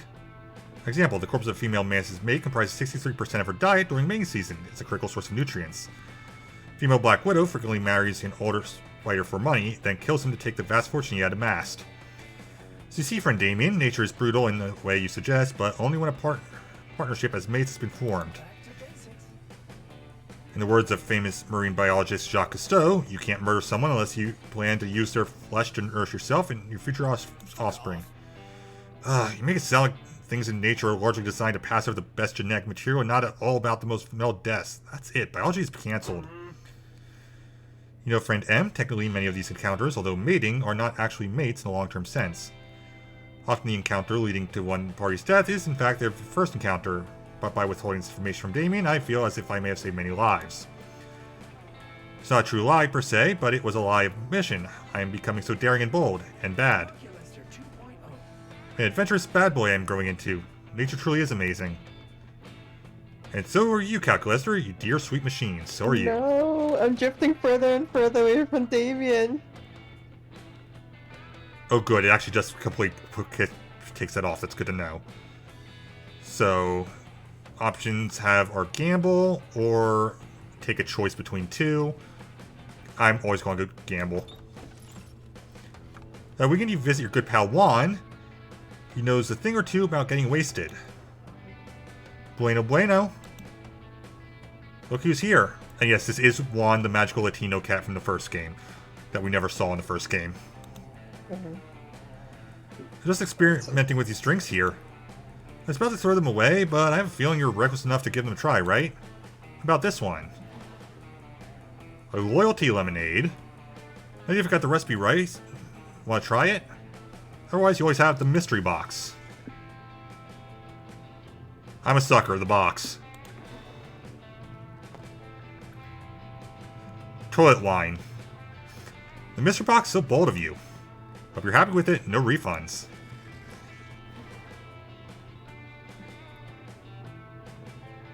Alright, so your options are stat smoothie. Quite appealing, right? Don't know if I drink that, but the real question is, will you?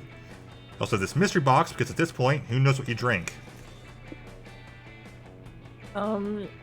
Let's take. It's supposed to say for the stat smoothie. Stat smoothie? Alright. Yeah. And no, totally I was testing your common sense. You passed. Your prize is the drink you chose. Alright, how's toilet line affect me? Don't drink the toilet line. Just have it here because Polly insisted I offer it as a marketing stunt. Oh, it came from Polly. Okay, that's dangerous. That shit cannot do anything good. All my stats went down. No. The stat smoothie. Which is still the stats that make us who we are. Zola's a stat smoothie. It's a huge delicious boost.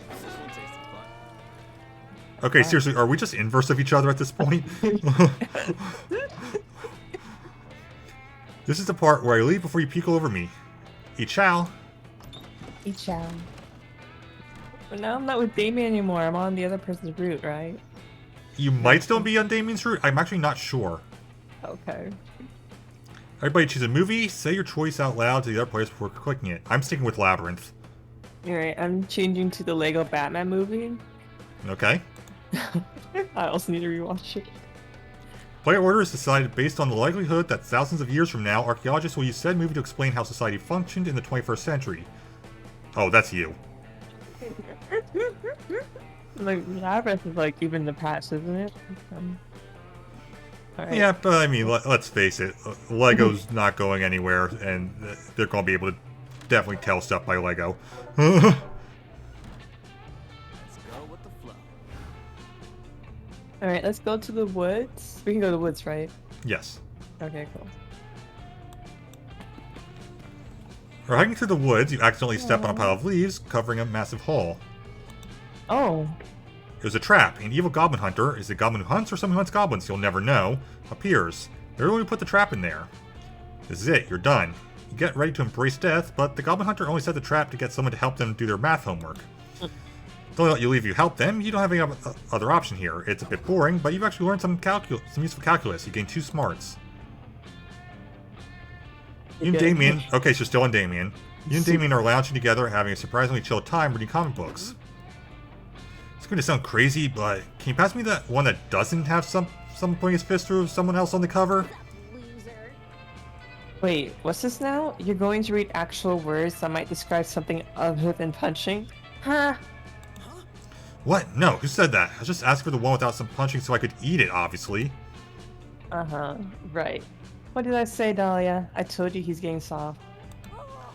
They're not so soft, he's still come sand strangling and ocean kicking with us tonight, right?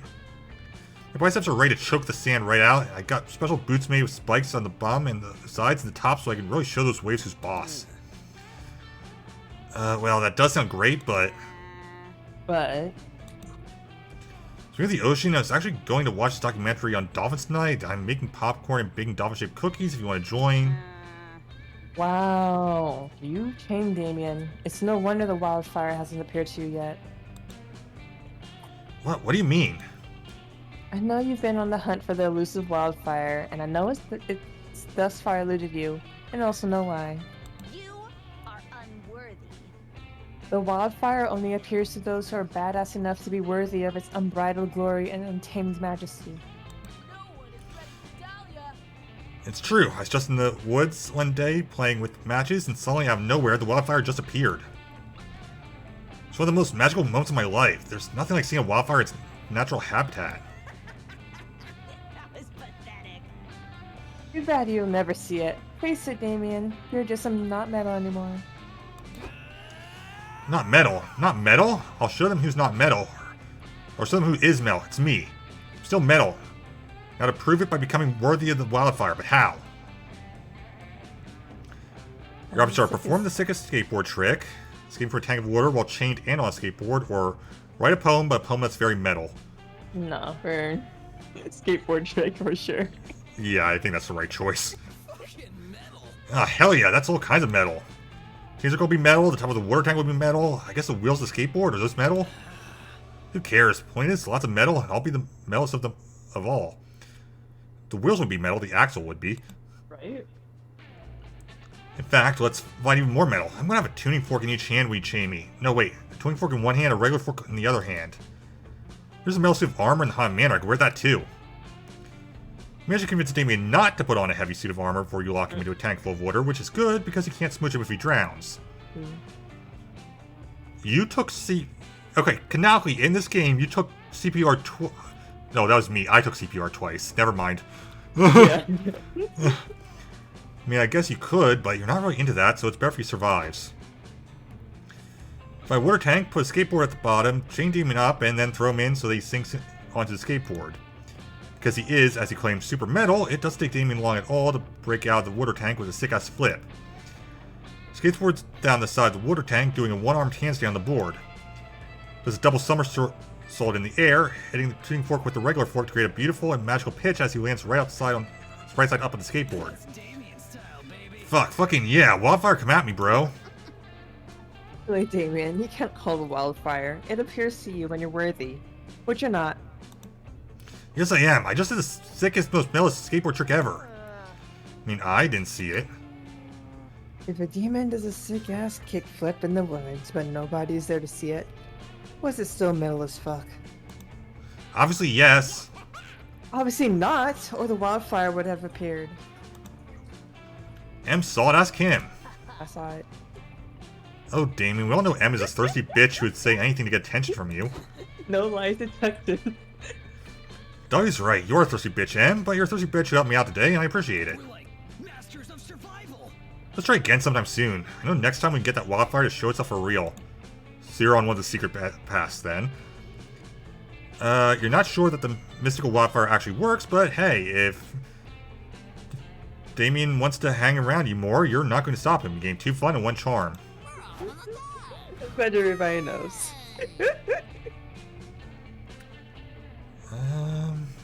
What are my stats currently? Ouch.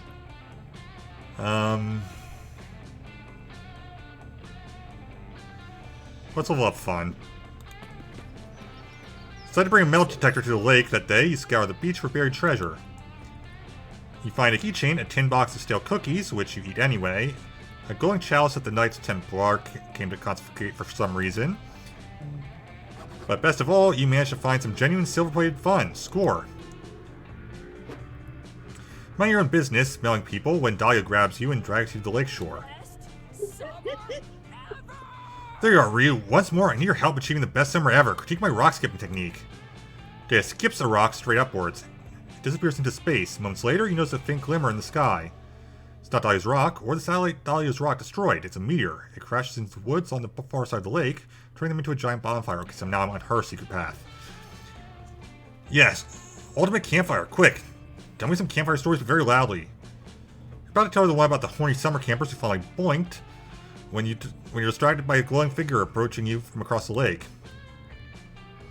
Greetings, says the figure in a warm, booming voice. It is I, Calor, Herald of Summer.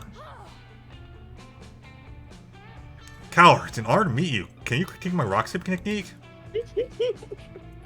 I'm here on much more important errands. The spirit, your passion for achieving the ideal summer has moved me. I have a quest for you. I've grown weak as of late due to the lack of warship. The heralds of the other seasons mock me and drain my power. I need you to destroy them. I will do it, noble hot man. I was going to say talk to them and ask them to stop being such jerks, but honestly that sounds great if you're up for it. First herald you must defeat is Vern, Herald of Spring. He's in Florida. Good luck.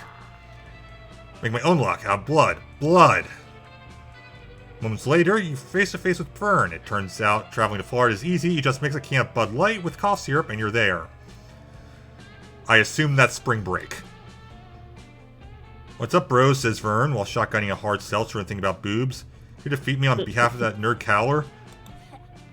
Yes, I also get a tan. A good tan is critical for the best summer ever. Ha, says Vern, doing 3 keg stands at once by the grace of his divine might. It's like my Easter eggs, losers. No one can defeat me, he says. I'm gonna live forever. Spring break, woo! Let's see about that. It so happens that you know the perfect technique for defeating the Herald of Spring. Remind me that spring is just a lame opening act for summer or allergies. Well, last time I picked allergies, it was bad, so... What? Says Vern, taking a selfie next to his passed out friend's penis. No way, spring is the tits. Really? Then what were you doing last spring? Well, you know, spring break, baby. Spring break is the 3rd week of spring. What are you doing before that? Playing for spring break, obviously. After spring break? Remember all the good times I had spring break, obviously. I mean, it's not like anything else ever. Oh my god. You're right, says Vern, sending his 30th consecutive unanswered text to his dad. Spring is a bullshit season.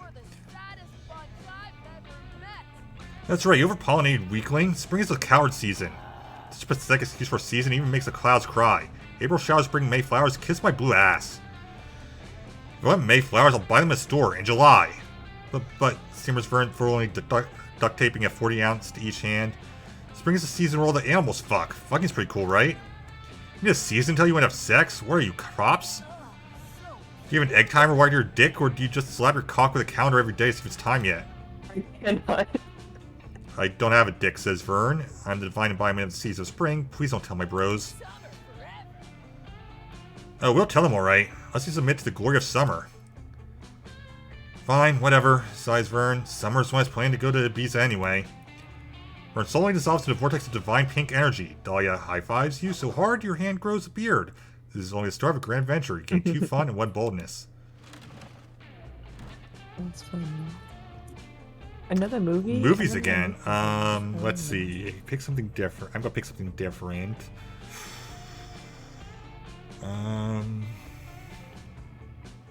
Digimon the movies. Wait, what? I said Digimon the movie, specifically the US version, and you're saying the Spider-Man Spider-Verse? Yes. Okay. Like, what other movies do I have in my head right now? Random ideas for tonight's campfire story. Player orders decided based on how easily you could fool your fellow campers by retelling this movie's plot without anyone noticing. Well, I am not familiar with the Digimon movie, so you can definitely you got that. I'm gonna say we both picked very copyrighted things, but I think Spider-Man's a bit more recognizable. Yeah.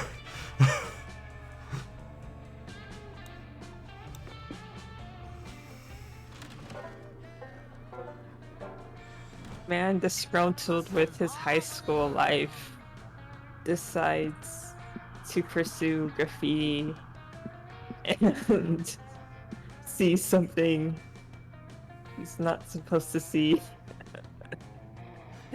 That's actually not a bad description without saying anything. Ends up teaming up with a bunch of misfits with similar backstories. Honestly, your hard part is going to be describing the fights without mentioning any kind of spider powers. Right. Man. I'm going for the manor. That day, in the haunted manor, you accidentally stumble upon a cult meeting in the hallway. Ghosts are wearing terrifying black robes, standing over a bloody body and chanting. You try to flee, but one of them shoves a fire in your hand. Think burns your eyes to read, but you manage to find the words, "New recruits get healthcare benefits with same-day sign-up." Nice. What's sold? You gain a bunch of new cult buddies, and your new insurance covers spontaneous 2 bonus growths. Cool. Okay, where can I join this cult? Right. Aravia's drafted you and Dahlia into her party. She's got an important side quest to complete that has to do with all the ghosts hanging around at the manor. Ghost approaches the 3 of you and speaks eerily. Please, young heroes, accept my quest. I have roamed for centuries. Reunite me with my one true love, I beg you. Prepare to die. Get him, Dahlia. Follow that bitch. With absolutely zero mercy or hesitation, Dahlia leaps up and traps the ghost in a classic ghost trapping bottle. Take that, noob. Yes, that's 9 innocent ghosts captured. We just need 11 more ghosts, and then we can feed them to that soul eater. And collect all that sweet, sweet XP. Usually I hate fighting ghosts because you can't kill them, but these ghosts are really screaming agony. Best side quest ever! Suddenly a terrifying masked weirdo jumps out of the shadows. Well, here's Jerry again. He's wielding a bloody knife, and he looks like he wants to kill you because you had sex before marriage. Roses are red, violets are blue. My name is Jerry, and I'm gonna kill you. I rhymed. The run from my scary knife, you sinful use. Bro, you're gonna murder us, and you only brought one bloody rusty knife and a hockey mask? Do you have any idea what level I am, shithead? Yeah, we're not afraid of you, Scrawny. If you were even a mildly powerful warrior, you would have challenged to a fight to the death directly, duh. You foolish children. No hot teen enters this creepy old mansion and gets out alive. Except for like 70% of them. Oh, but before I killed you, can I have your autographs? Huh? Why do you want our autographs? Did people finally figure out that I'm the Zodiac Killer? God damn it, Hex. Seriously? I'm a huge fan. But no, I get autographs from all my victims before I kill them. All professional serial killers keep some kind of memento of their killings. That's not how Hex rolls. Bullshit. We're not signing anything. Last time I fell for the serial killer victim memento autograph scam, I got my fucking identity stolen. Yeah, come on. Wait, that's not fair. You guys, I can't murder you all unless you give me your autographs. It's no fun killing if you don't get a cool sinister trophy. Come on!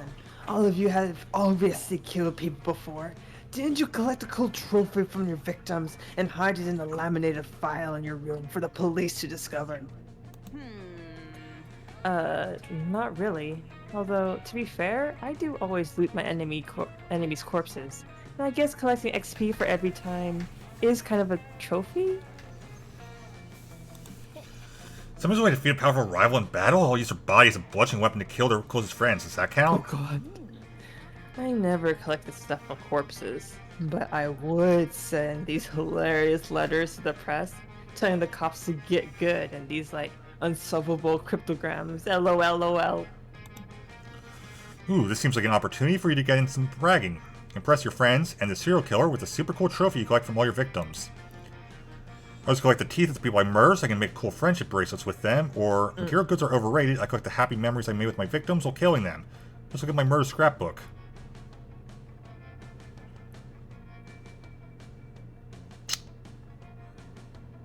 I feel like these are both creativity and that I'm screwed. I'm gonna go with the teeth.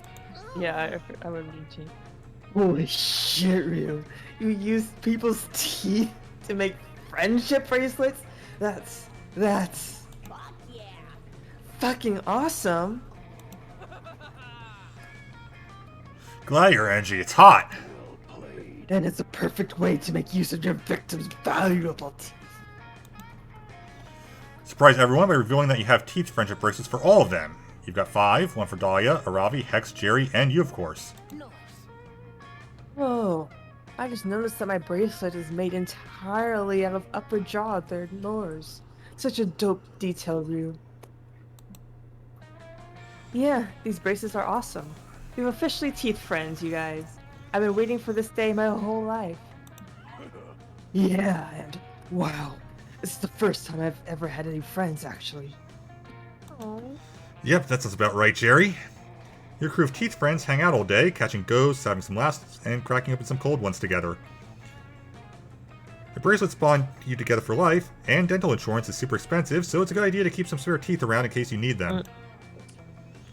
Your shrewd dental foresight is rewarded with 2 charm and 1 creativity. Nice! Gotta practice some tricks. Alright, let's take a dive in the lake. We're in the lake sunbathing. It's kind of relaxing, but hell boring. What's the issue? Have you lost your ability to have some fun unless you're playing video games or partying wild raves? Ah, no, you see the problem now. You didn't put it on sunscreen, but fun screen, which has fun protection factor 50. You wash the fun screen away with some water and put on some sunscreen. There you go. You prevent some sunburn and gain 2 fun.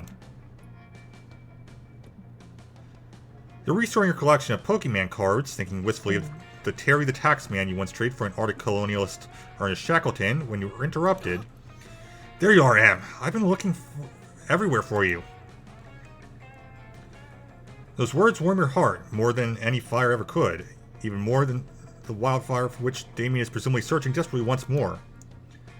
Searching desperately for the wildfire once more. And there it is. Since you were such a big help last time, I thought you might want to try again. I mean, you weren't such a big help as to actually bring the wildfire. But I did appreciate your support and enthusiasm, and mostly if I do find wildfire, I'm going to need a witness to prove it. Whereas our approach last time was all wrong. Yes, we pulled off something radical and metal as only I could, and with you watching, I guess. Was fire most known for being radical and metal? Yes, of course it is, but it's also known for being dangerous and reckless. Obeying no laws and fearing nothing. Wildfire will not appear simply to those who are radical and metal, or it totally would have already come to me. You need to do something truly unmistakably dangerous and reckless to lure that sneaky wildfire out. Any thoughts? You're so tempted to tell Damien that the appearance of wildfire is based on weather and foliage, not worthiness, and Aravi is just fucking with him. But doing that would be against your own interests, since it would cut short this valuable bonding time. It's making some reckless, dangerous, stupid bullshit because apparently putting your crush in danger is worth it for you as long as you can do shenanigans with him. You should really do some introspection about this later, vis-a-vis your priorities and ethics, but for now, you pitch Damien the best idea you've got. Ideas. Enroll in an expensive university and declare a useless major that has no job security, so reckless? Or someone truly reckless would travel at 150 miles per hour in a Ferrari being driven by a cat. Cats don't give a fuck. Yeah, let's just go for it. For the cats. I feel like the cat is almost always going to be a safe choice.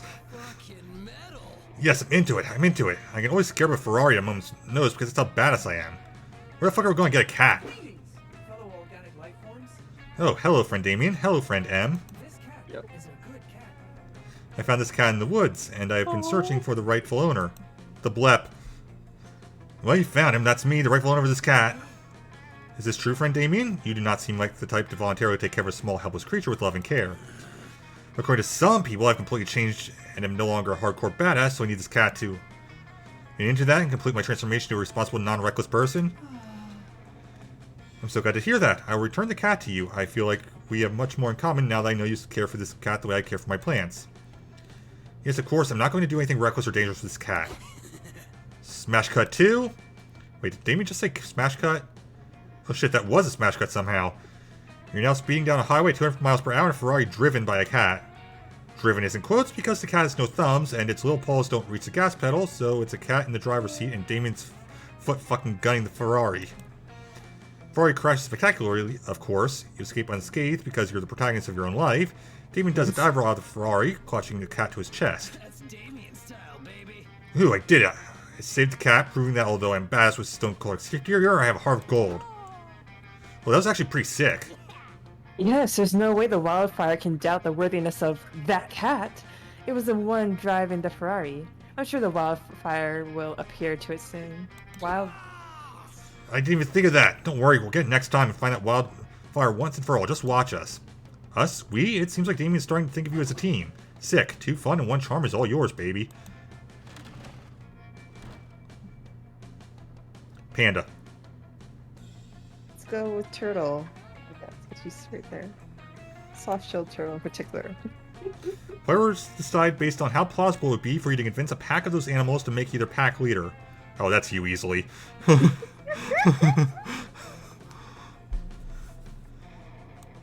look at me, my huge turtle. It's just so huge. I'll probably post it in the... Yeah, s'more time. Yes, please do. so you guys can see how huge she is. Let us go visit my boy Damien. See what he's up to. You look across the campfire and see Damien Milo playing backgammon. As a secret backgammon champion yourself, you just have to play winner. As soon as you arrive... Well, flipping the board when you lose. What a surprise. If you just kept playing, you'd get good soon enough. Loser. No, I don't want to keep playing. This game is stupid and the board cheated. You realize you always do this, right? Do I? No, I don't. I always keep things spicy and unpredictable. What do I always do? You're wrong. You do try new things, explore new hobbies, new sides of yourself, but one false move and you're back to the old crime and arson and anger issues shtick. What's that about, buddy? Well, I just, crime stars are kind of my thing, At Spooky High, that's pretty much all I did unless people knew my secret sides. I've already toned that way down at Camp Spooky. Well, my reputation suffers. I'm being with a vague bitches, legendary bad boy. Here there's just generally this crime and arson to do, and also, I know I do a good job at hiding this, but I'm not exactly the best at wilderness survival skills. You do not do a good job at hiding it. I know that. We all know that. You try to set up a tent using a katana. Exactly, I didn't even stab anyone with it. What if I lose my edge? What if people stop liking me? I'm sure they won't. Don't you think people will love you even more when they find out about your secret passion for makeup? Or your adorable relationship with your dads? Oh. And even if they didn't, who cares? Life is about finding what makes you happy, not what you think will make other people happy. Smart person lives by. In fact, if Camp Spooky Damien already has more dimension than Spooky High Damien, imagine what after Camp Spooky Damien would be like. We need to brainstorm your next evolution. Ooh, you love brainstorming and interfering in other people's lives. Demon's next move for sure. Crimes, arson, makeup, but rocking an exciting new facial hairstyle, new beard, new you. Or after summer camp, get ready for the ultimate evolution, or should we say quadruple revolution, is figure skating Damien. What are these options? Was she... They, right? They. They, yes. No. I already screwed it up once, so... But yeah, Milo's they. They mentioned the makeup thing, but Damien didn't say anything about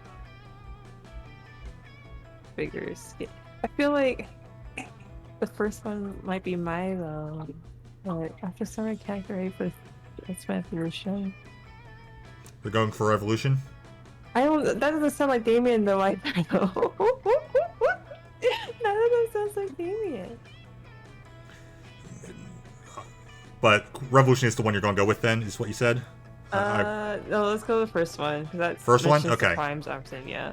Let's keep it Okay. the usual. Yeah, that's why I had to double check it. Didn't want to click it before you. I was sure. Alright. That's crazy enough to work. Fuck yeah, now we're talking. That's the kind of new experience I'm totally open to. That's not a new experience at all. That's the 2 things you're most known for, plus the one secret passion you're already starting to be known for.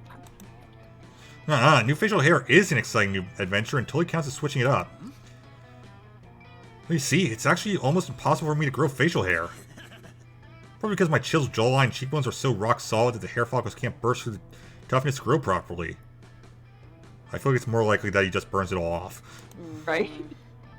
As an aspiring hairstylist, you must know that's not how that works. All I know is that nothing's better than arson, except for arson while rocking a sweet Rasputin beard. Or I could rock some mutton chops while mutton chopping up is safe during a bank heist. I'm a pro.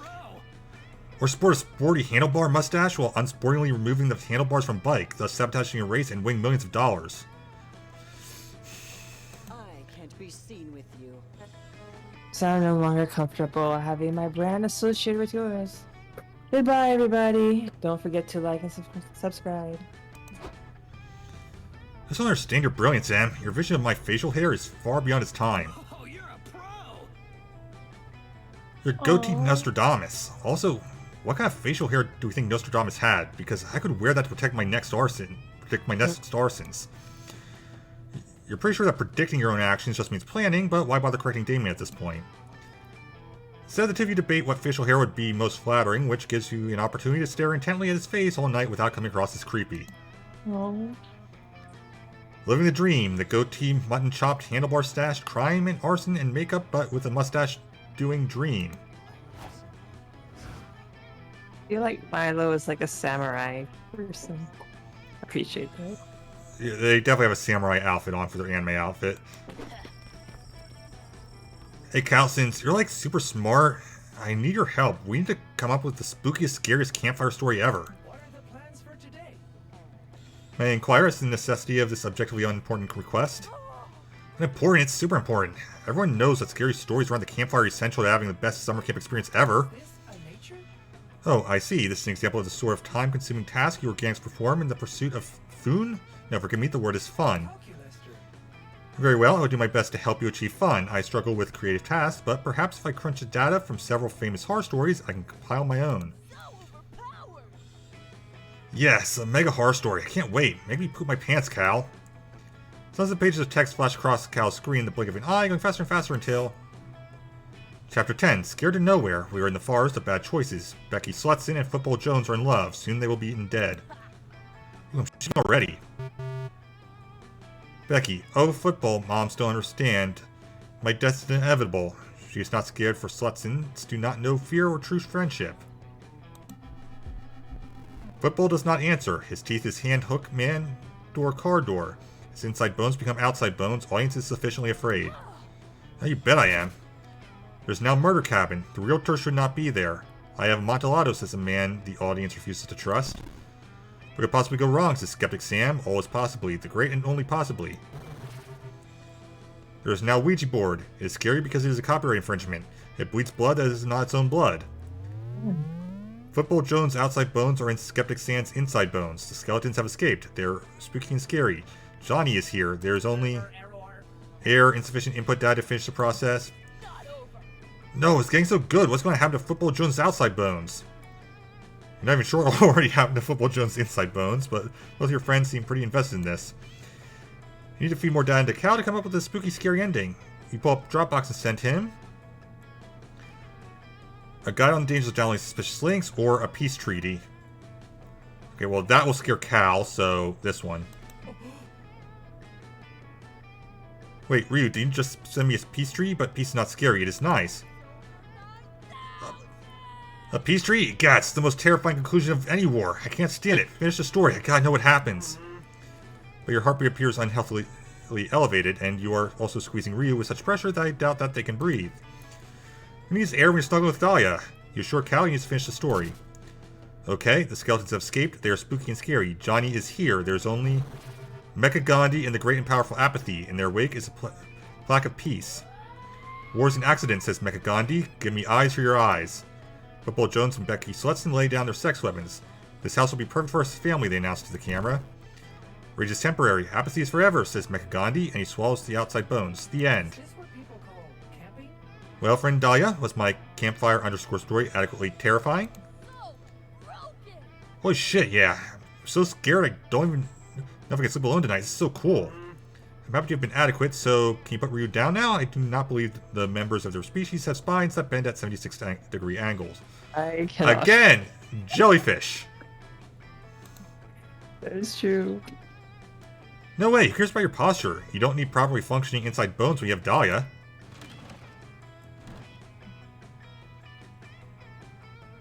Adam Lambert. Jack Black. I don't know if that came through, but Jack Black. Alright.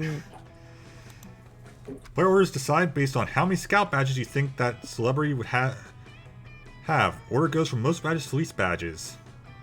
I can envision Jack being a scout. I can't really imagine Adam being a scout. Alright. And what's your point? Now I'm curious. What could go wrong? Yeah, we'll do creativity. Studying monster scouts, you all learn to identify different animal tracks.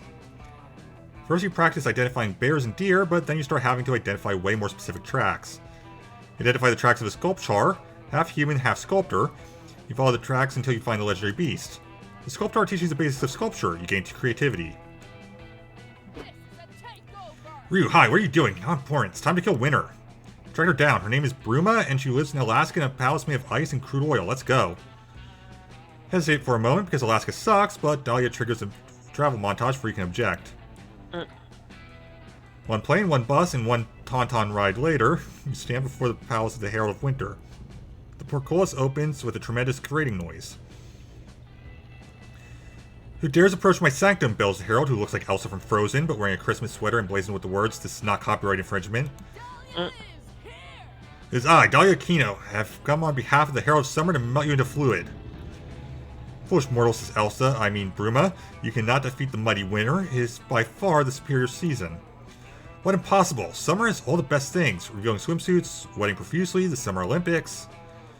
Indeed, says Bruma, but Winter has bitter cold, not being able to go outside, and the Winter Olympics. Curses, she's right. Damn those figure skaters in their sexy ice bikinis. Yes, you cannot stand against me, smiles Bruma. Now run along. I have lunch with Sarah Palin in an hour. You can't give up so easily. Surely there must be a way to ruin Winter and defeat its herald. Wait, you got it. Let's see. Invite all relatives to a holiday dinner, then ambush them with politics, or socks. Give her socks. Oh, definitely the first one. Let's go get stabbed with an ice pick. That's way more complicated, which must mean it's way smarter. A few phone calls and handwritten invitations later, Bruma's family is at the gates of her palace demanding to be let inside. What's the meaning of this, shouts the ice princess? It's not a holiday. Why are we gathering? Gathered here to celebrate your doom. Your doom, honey, says Bruma's mom, a hag made of icicles. Does it mean you're finally getting married? Oh, Mom, I told you I'm focused on my career right now, says Bruma. Fine, come in, I'll make everyone slushies. Crowd files inside, Bruma makes slushies, Uncle Yeti makes some uncomfortable comments about race. It's a typical family gathering. Then just everyone sitting down to a meal of crushed flavored ice. So, how does everyone feel about current political figure? I hate him, says Miku, Bruma's Yuki-onna half-sister. I love him, says Martha, Bruma's aunt, who's a Wendigo and also an anti-vaxxer. Good, good. That said, continues Martha, I understand I embrace his policies in part because they consciously refer my own prejudices and carry my fear that I'm being left behind by society in my old age. For my part, says Umiko, although I'll never agree with your backwards politics, I understand the very human motivations behind them and see no need to ruin our family dinner by arguing about this. How? This is impossible. What? How are you not fighting? Why are you so calm? I don't know, Shrix Bruma. I guess you could say we're all pretty chill. I can't. No! The pun knocks you all the way back to Camp Spooky, where you're left to wallow in your total defeat. You lose Dahlia's respect, 2 charm, and 1 boldness. To be fair, that would work in any other family. Let's choose the sickest of places. Alas, they are from the winter. And Jack Black was a scout. This FYI. I'm not sure if you already knew Jack Black was a scout. I did not know that, but that's interesting. Yeah, he participated with Jimmy Kimmel, and they were Cub Scouts and Boy Scouts together. Indeed. Apparently. Alright, let's go to the Coliseum camp though. That day, a fun zany scavenger hunt awaits you at the camp zone. Last night, the counselor stole your organs while you were asleep, and you had to solve the scavenger hunt clues to get them back. Is that fun? No? Too bad. I mean, you are a mummy, so your organs are probably out of you already anyway. Make the best of the situation by stealing your hotter friend's organs to place your own. You get 10 evil from Dimitri's liver. You also find a very strange gland, and against common sense, you shut up your nose. It's agreed it's 2 charm. You and Damien just finished a gruesome stabbing, and you're walking over to your next stabbing appointment when you accidentally trip and fall into an oddly stinky bush. There she is. Oh, how cute. I think you should voice Badness. Oh, okay. Yeah, I'm not gonna try to do a pitchy voice because I don't know if I can keep it, but... That's Hey, fine. idiot! Get out of my bush! Don't you see I'm in camouflage? For your information, I've survived 3 days straight in this bush, so that's why it smells bad over here. 3 days in a bush? That's so dumb. Just fucking leave the dome. They don't even lock the doors. Leave the dome? That's exactly what the dystopian government wants me to do. This is why you're only a supporting character / love interest. Rather than leaving the dome, I've been hiding out here, hunting rats for food, journaling, and drinking my own piss so I don't get dehydrated. Fucking metal. Middle, if you're forced to go without water for more than 2 hours, the best solution is to drink your own piss. It might be gross AF, but it's a basic survival fact. I know that. I'm the protagonist and not some punk-ass noob that dies in chapter 3. Hell yeah, fuck noobs. Listen, we're obviously both survival pros. We can do cool survival stuff together, like salvaging debris into tools and pooping holes in the woods. Did you say together? Are you saying you want to make a intense sexual tension an official relationship? Will the forces of darkness rip us Oh, apart? Damien, you know that I can't do that. If I committed to you, it would disrupt our love triangle with Dahlia, and the burden of being at the center of the plot. Oh wait, I love that face. 10 out of 10 mean face. Oh, what the heck. What the dick do you mean, love triangle? I literally have no idea what you're talking about, and if we were in a threesome together, I'd fucking remember that. Also, I'm not really into Dahlia. I get the appeal. She's like ripped AF, but I have more fun fighting with her than boning or whatever, even if we do have similar tastes. You don't understand. Damien, no one ever understands me. Yeah, no, they give Badness a lot of good faces. Our love Case in triangle point. isn't about romance. It's how we show the Chancellor that we can still find our humanity, despite his oppressive regimen. Love triangling is a survival skill. Damn, pretty good point, Bat Lady. The road's gonna be a fucking apocalypse in 3 to 5 years, guaranteed. So pretty much bone anyone with survival skills. Can you make a leather jacket out of a corpse? Or disguise me from drone patrols using a leather jacket made out of a corpse? I know Damien's about to be seduced by this Batwoman protagonist's hardcore survival skills. Unless you can prove you've got better survival skills than Badness, you're fucked. Or not fucked by Damien. I can't. So I can offer to cut myself open and let them huddle inside your abdomen. They get a warm shelter and you get them inside you to win-win. Or make an amazing cup of coffee with almost no piss in it. No, I guess I'm cutting myself open and letting... and allowing Okay, Damien- taunting yourself, got it. Tell Damien that he doesn't have to worry about finding shelter in the apocalypse, you'll just cut your abs open and let him cuddle in there. Damn, gotta admit I love a survival plan that involves tons of fucking knives. And it's metal that you could survive something like that. Tougher than I thought, Em. Oh, my old mentor was killed while giving me one last chance to escape. Told me that the safest place on Earth is beside your friends. But I guess being inside your friend is even better. Yeah, I'm psyched about this. Prepare yourself because I'm going to interior decorate the shit out of your gut shelter. Because I'm going to need a throne somewhere in there, and we should probably add in 2 extra thrones in case my dad stopped by. Oh, and running water, I guess? Guys, this is such a great emergency shelter plan, but we're a bit ahead of schedule. I need to save the shelter for when I hide out before my final confrontation with the Chancellor. That should be in about 4 volumes, which roughly translates to 8.5 years. Good call, it doesn't make sense to hide out. There's no actual apocalypse yet. Look like a bunch of wimps who are scared of nuclear fallout. Thank God these two don't want to open your guts right now, because there's no way you would have survived that. Hopefully you can spend the next 8.5 years convincing Damien that a radiator and some warm clothes are a better option than rearranging your guts. Unless he means rearranging your guts in the sexy way. I cannot. Your stupid lie has earned you Damien's affection and a security deposit from Badness on your stomach lease. That gives you 2 fun and 1 charm. Pink. The turquoise. Turquoise. Players decide based on which color, if used in lingerie, would be the least sexy. I don't know. Isn't that depending on person? That's what I would think too. I don't mind hitting the random button unless Yeah. that's so Like, that's such a weird question. I guess they're like expecting people to pick brown or something like that. Oh, I see.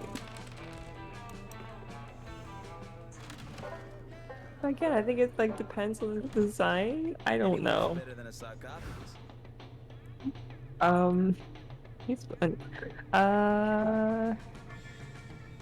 Let's go to the haunted mansion. See what Jerry's up to. In a haunted mansion, a little clown man rides a tricycle up to you and asks if you'd like to play a game. Cool, you love games. He suggests Monopoly or Scattergories. Clown man tells you to find the exit key in an hour or he's going to rip your skin off. That's we're into that idea, so you two decide to compromise by going to an escape room and solving some puzzles together. It's lots of fun, but you don't gain fun here, you gain boldness instead. Later, you're searching for the manor's most elusive ephemeral being of all, a working cell phone signal. Instead, you find a Ravi and Damien playing poker with some haunted tarot cards. You'll learn from the pros. Ha, royal flush. Hand that immortal soul over, baby. Whatever. I never said it was my immortal soul. I traded a hobgoblin 10 rupees for this thing, so joke's on you. You have no control over mine. Or we can just get some bacon. Oh, he was just gonna drink it. Nice. I was in soul snacking's phase before I discovered my one true love. The everything bagel. Oh, this sucks. Hey, Em, have any souls you want to give me so I can get drunk and forget about how tired and bored I am? These two took a bet from Joy that they couldn't stay awake in the haunted manor for 24 hours. So Joy's just trying to get rid of them, got it. Finally, she thought Damien and I needed a greater challenge after we competed to see who could survive multiple stab wounds the longest. It's so lame in here, it's impossible to stay awake. The scorn screaming of the damn spirit sounds exactly like the lullaby my dad used to sing me as a kid. Yeah, and the bloodthirsty voices in my head repeatedly whispering, "Kill your father," are starting to get me ASMR. Boring. I tried shouting up the cursed paintings on the wall, but all they ever talk about is what they did to deserve being imprisoned in an oil on canvas for eternity. Yawn. Hey, Em, why don't you help us not keel over? Either entertain me with your antics or by letting me burn off your eyebrows. It's always nice to be needed. What can you do to keep these sexy idiots from nodding off? Let's discuss the most current injustice and problematic situations so you can all stay woke, or binge all 32 Shrek movies in one night.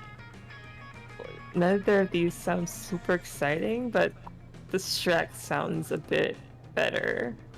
Not just my work. That's a great idea. It'll be a relief to get the TV off this eardrum-shattering stack channel anyway.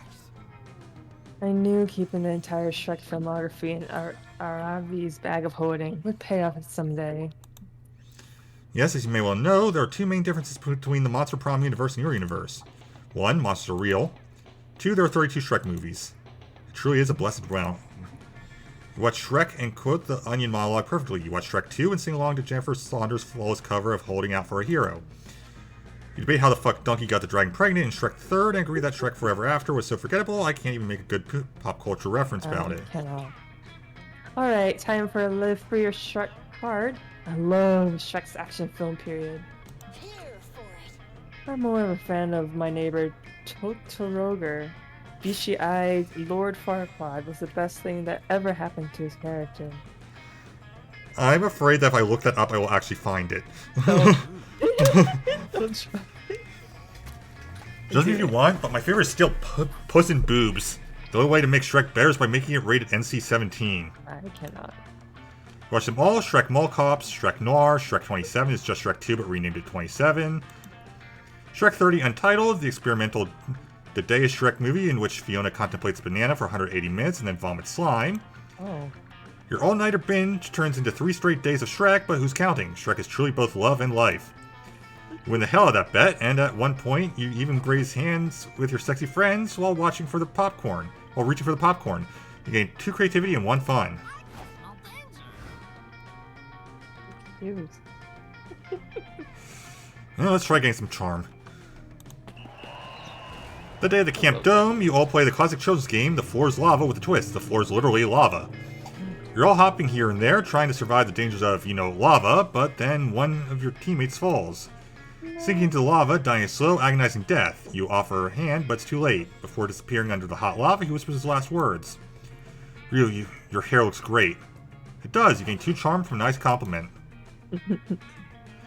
After that, you happen upon Dahlia messing around in front of her tent. It looks like she's surrounding it with bear traps and pictures of herself saying, "Swipers, no swiping." Oh. Oh, hey, Ryu, Ow, damn it. Dahlia stepped in one of the bear traps while walking up to you. She yanks it off her foot and proceeds to mangle and take revenge on every last one of them. Is anyone else turned on right now? Ugh, I should have known those rusty little ankle biters would never work. How else can I improve my fortress away from fortress? Ryu, maybe you can help me. As you know, I am an extremely accomplished monster scout, and the badges I've earned are arguably worth more than gold or love. Obviously, I can't undercut my natural good looks by wearing them all the time, but I don't like storing them in my tent without any sort of defenses. There are Monster Scout badge thieves lurking around every corner, hiding in the shadows, always ready to steal badges. I need to be prepared. You kind of doubt that, but it's cute seeing Dahlia so passionate and worked up about something. In your silence, she goes back to punching the bear traps. Now's a good time to brainstorm. How can you fortify her tent to ward off bandage thieves? Make a scarecrow out of the corpse of a previous robber, or scatter a very alluring 1,000-piece puzzle around the tent. Thieves will get so distracted trying to finish it, they won't have the time to steal anything. I'm going with the scarecrow made out of the previous robber. It's not a bad idea. I already have all the materials ready. Let's make some scarecrows. Dahlia pulls like so many dead bodies out of her tent. Why does she have so many corpses readily available? She sets up desecrated corpses all around her tent until it resembles a Spear Halloween display or the United States Senate. Okay, cool. Thanks for the idea, Ryu. If you exceed me, I'm off to do my daily workout routines. Don't wait up for me. 3 days pass. Far, far away from Camp Spooky, there's an infamous inn where many pirates, rogues, and adventurers from across the 7 seas come to rest between heists. Bar fights, secret council meetings, the occasional vigilante execution. No nefarious activity is left unpenetrated at the Stick It In. God damn it. Amidst a typical roughhousing and shanty singing in the canteen, a group of valiant corsairs stand at the bar and discuss what adventure awaits them next. I've got my sights set on the Southern Isles, says one. That ruby-encrusted tampon of Aphrodite if it's the last thing I do. Ha, a paltry treasure for a lesser thief, laughs another. My crew and I have bigger fish to fry, specifically the fearsome Kraken tuna. I have enough sandwiches and salads to last us a lifetime. Interrupted by a soft, creepy cackle coming from a cloaked drunkard nearby. If you starry-eyed upstarts want a real treasure, he says mysteriously, then you should be pilfering the demoness ash from the Camp of Spooky. Camp of Spooky says the first guy, "Pah, everyone knows that place is a myth. An old wives' tale swapped between horny adventurers on the steamy seas." "I assure you it's real," says the drunkard.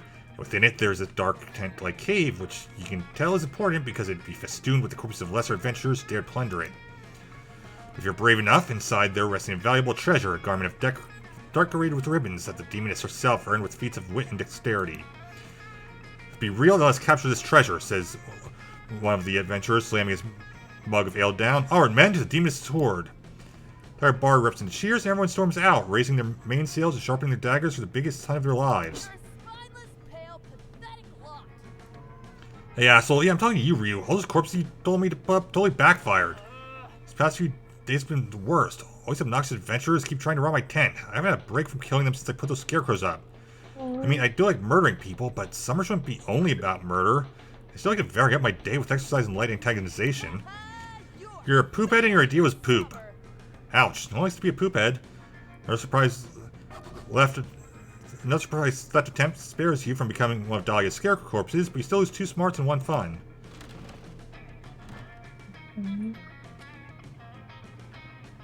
Poor unfortunate souls. I was going to say that the song that was stuck in my head, one of the 3 songs stuck in my head, it's to be basic with watermelon sugar from Harry Styles. Okay.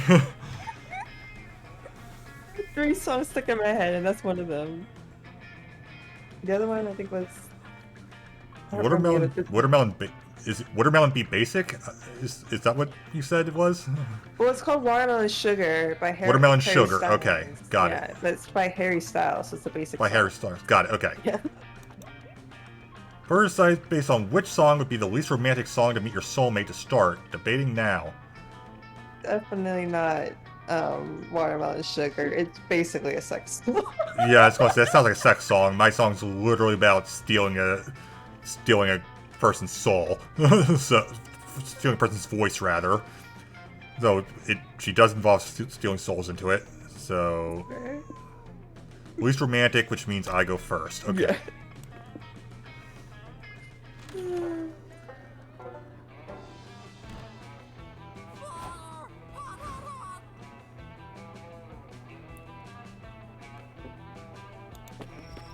You're loitering by the campfire when there's Ravi and Dahlia whispering to each other and giggling. You're terrified of both of them, but the giggling is adorable. Ah, Ryu, join us. Ravi and I are having our official weekly girl talk session. We both love girls talk. So what? It's a guilty pleasure. If you tell anyone, I'll kill you. Indeed, both Ravi and I are masters of the battlefield and masters of feminine arts. It's so nice to talk with someone who gets it. It kind of is. Speaking of which, I wanted to ask you, who does your war paint? You were rocking that Furiosa charcoal look when we were beheading those undead beasts. Hell yeah, I did my war paint myself. It's a critical part of my battle ritual. We are totally winning our No way. That's sick, Dahlia. I usually have hex to mine. I kind of suck at blending. One time I tried to do a smoky eye and accidentally set my forehead on fire. Hex in the house. I freaking love doing Aravi's war paint. I would do it every day, except Aravi only likes it done for main story battles. I'm also very lazy and unavailable. But, Aravi, war paint should be done anytime you're in combat. It's how warriors channel their inner blood horniness. Gotta do it for you, you know?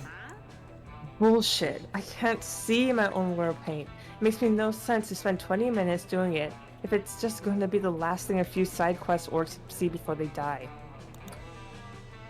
I can't technically die, but if I could, I would want my last memory to be of Dahlia and the Braveheart looking ass blue and white war paint look. Holy shit, I look amazing in Braveheart war paint. I've been meaning to conquer Scotland for a while. Fuck, that's sick. Oh, Dahlia, maybe we could do matching war paint looks sometime. That would be so intimidating. Can you imagine? Our enemies would cover at the sight of us. They would cower at the sight of us. They already do, but they would cower even more. Okay, obviously, I'm going to do matching war paint on YouTube. What look should we go for? Handprint vibes, urban camo, knife eyes? What do you think, Ryu? I'm not a war paint expert, but you are an expert at impressing your crush. These two keys have got pretty different aesthetics, though. What do you suggest? True beauty comes from what's inside you, that's why I make my war paint using tons of blood, or war paint is awesome, but when I really want to slay, I reach for my secret weapon, a legendary limited edition prestige battle skin. Well, I'm going for Dahlia, so it's definitely the first one. All the blood. Whoa, that makes so much sense, Ryu. I keep watching war paint tutorials on YouTube, and they're always talking about how you should focus on your inner beauty.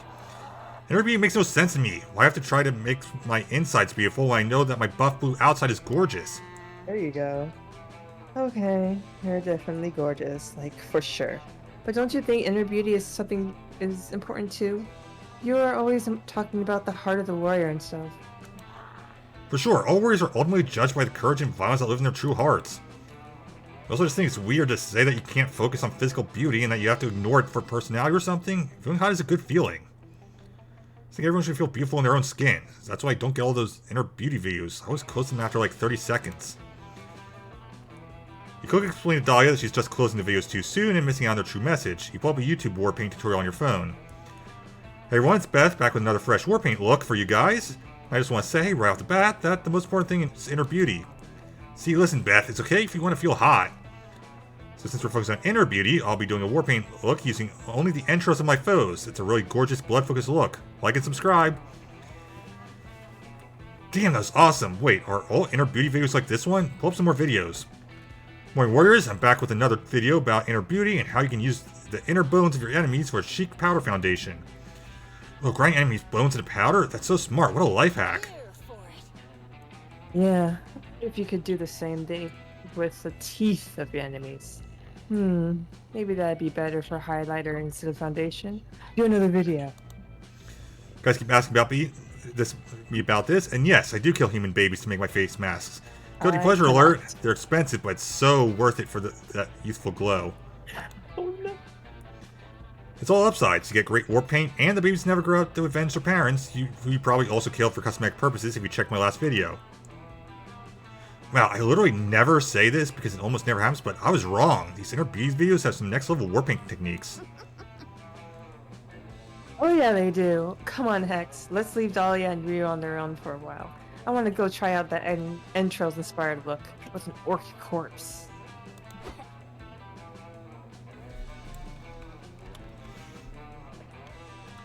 That was awesome. Thanks for challenging me to go out of my comfort zone, Ryu. You're winning at summer. You know, you have tons of inner beauty yourself. I get the feeling that your internal organs are just a lovely shade of red, you know? Oh, and I also like your personality. Hell yeah, you impressed Dahlia so much she's talking to you about internal organs. And the next organ you two discuss will be the heart. God, I hate myself. I might be too flammable for this. Alright, let's go see Damien. Oh, wait. Oh, okay. Sorry, I originally I was curious about the Mothman person. But it's fine, it's all good. Oh, We'll go to the yeah. Mothman person. Next time, maybe. I think this is the last one, actually. Oh no, okay. Because I was really curious about what the Mothman was, but then I was like, Damien on the head. Essentially, what it is that you spread a nasty rumor about another player. So it's the equivalent to the choices we had in the first game when someone would ask you how to interact with another player. So you guys do a nasty rumor or a nice rumor. I see. Okay. Thank you. You're warming yourself by the fire, but being careful not to catch on fire this time. Long story, don't worry, when suddenly... Joy, you have to share. No, I don't. If you want a magical artifact of your own, then dedicate your life to saving the world. Train in magic and go on adventures to get one. You can't do none of that and then just demand that you get a turn with the incredibly rare voodoo doll, but sexy. What if I really want it? You should have thought about that before ignoring all my requests for help, if not actively sabotaging my coven missions. I did all that before I knew there was going to be a voodoo doll, but sexy involved. Now I want to help save the world. Okay, next mission can come along, and if there's an artifact we get, then you can have a truth turn with that. Fight me, dude. But no, let me have it now. I have a medical condition where if I don't get what I want, I beat people up. Oof, you better step in before this gets uglier than it already is. Joy, the goddess said it's Damien's turn with the artifact. Damien, nothing is more magical than respecting your friend's boundaries. So shut the fuck up. But Joy! Yeah, I was gonna say, it's obvious which one is his. Cannot be for real. A likely story, the gods would never be that irresponsible. No, she totally said I could have it. Why don't we ask her? Okay, maybe I will. I'll just open a portal to the goddess and ask her right now. True to her word, Joy does in fact open a portal to the goddess. Come on, take a break. Another day, another bath interrupted. What can I do for you, Joy? Beautiful. Gosh, I worked hard to get this artifact all on my own, and now Em and Damien are saying I need to give him a turn, even though it's mine. She said this whole time, she doesn't even let me touch it. Because it's not yours. Everything's chill. Okay, let's settle down. Damien, you need to be respectful of Joy and listen to her words. Ha! I need to learn to share. But Joy, I think Damien should have a turn with the artifact, because even though that sounds horribly dangerous, it could end the world, you need to learn to share. Double ha! Don't be selfish, Joy. If the two of you can't learn to get along and share, I'm going to have to take that voodoo doll but sexy away from both of you and put it back in the labyrinth of despair. No, I can share, I promise. Thanks, honey. Okay, good. Play nice, both of you. Portal closes and Joy reluctantly turns to Damien with a world-weary sigh. Fine, take the voodoo doll, but sexy, it's your turn with it, but give it right back and be careful. Whoops, are all its limbs supposed to come off like that? I should have known you'd fuck. Damien, now what are we going to do? We'll just play video games on my Switch? Sure. Using the valuable lesson the gods taught you, the three of you take turns sharing the Switch. It's actually pretty fun. Oh.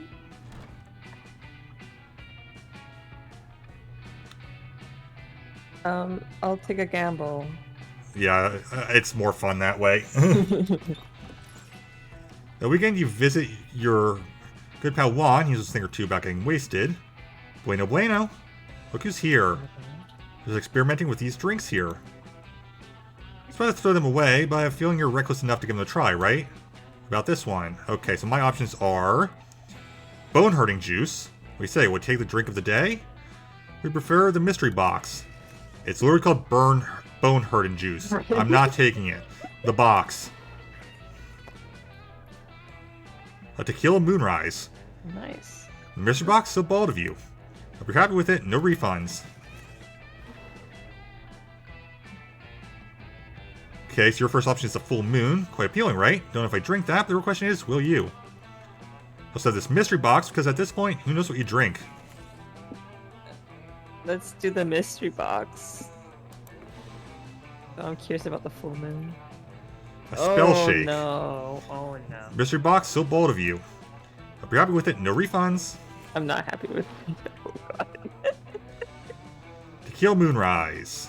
Call this one Tequila Moonrise. What a powerful, invigorating drink. Give it that name because when you drink it, you can feel all your stats rising. Well, I desperately needed that. Yeah, I was like, please. And the spell This is not gonna shake. be good. I just turned a spell of mine into a beverage because, well, I guess because I was bored. Spell will change all your stats with the stats of a friend of yours. I think this benefits me. Right? I can only imagine its drink version does exactly the same thing, but also takes like passion fruit. That's fun, right? Yeah, 'cause you have to select me, so... Not worse than swallowing a swarm of locusts. My hard work. Hope you can stomach that. Happy trails. Oh my fun. Alright, let me look up the other songs that was stuck in my head. Because I can hum them, but I don't remember. Hellfire. Okay, so you're gonna go with that one. I'll go with It's a Jungle Out Here from the Real 2 soundtrack. Hey, I actually know that song. That's why I know, because I'm pretty sure that's the song used for Monk. Oh,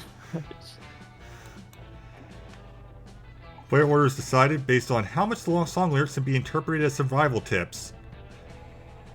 I feel like yours probably is closer.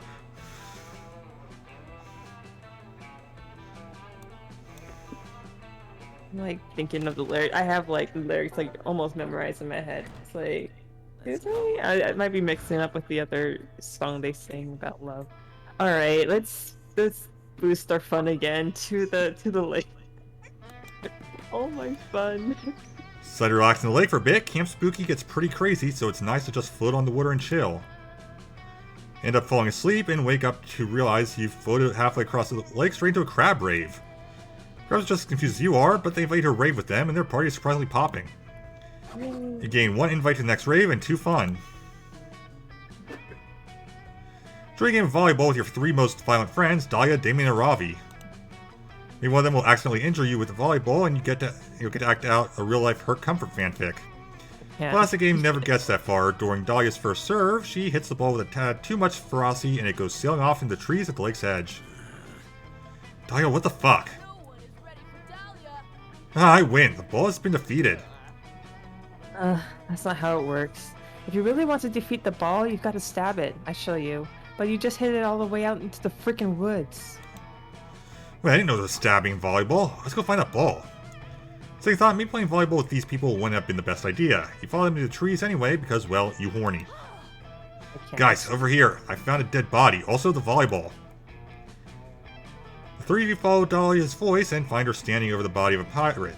He's got it all. A peg leg, a bandana, and a fatal volleyball wound to the face. Oh man, the volleyball's totally ruined. Way to go, Dahlia. Also, when you murder people with sporting equipment, it's cool, but when I do, we're selling concerned about the sporting equipment. No, has anybody else noticed the treasure chest? Treasure, you say? We must loot it. Yes, we must open it once. Finally, I'll have the funds I need to conquer the 8th Circle of Hell. If I spend it all on tomahawks and fireworks. Huh. Need before greed is real, guys, and I need treasure. Oh god, I need it so bad. Move on. Damn, girl. No wonder you ended up with the cursed necklace. All 3 of your friends leap on the chest at once, biting, scratching, and hacking at it for all they're worth. It's no use. We'll never get the treasure at this rate. If only one of us were some kind of brilliant tactician adept at thinking of unorthodox solutions. You're probably the closest thing to tactician in the group, you throw out a suggestion. Give the chest therapy to help it open up to you. Or you see this before, 9 out of 10 pirates set the chest password as their daughter's birthday. I honestly have no clue which would work on this. Let's go with the therapy option, I guess. You set the chest up on a comfortable couch, put on some horn-rimmed spectacles, and get out a notepad. After clearing your throat several times and taking some thoughtful drags on a meerschaum pipe, you ask the chest to tell you about its father. Excuse me? Its father, singular? Some people have more than one father, you know. I'm just gonna trust a therapist who's making offensive assumptions right out of the gate. I mean, shit, Em, are you even a real therapist? Oh no. Not even a little bit. A real therapist would have made the chest fighter bear dressed as the manifestation of all its negative qualities. I should know. I've been to therapy. Good lord, girl. You need more than I thought. I'm at 2. Because Em is over here making a mockery of the therapeutic procession? No, because Emma's been constantly flipping me off this entire time. Hey, yeah, what the fuck, Em? Thought it would help establish you as a cool, edgy therapist that you could relate to. Right, I think we're all gonna need therapy after dealing with this jerk. I'll go find some bears. Don't know what you're more afraid of, those bears or the looks on Damien and Dahlia's faces. You flee before you're forced to find out, leave behind 2 fun and 1 charm.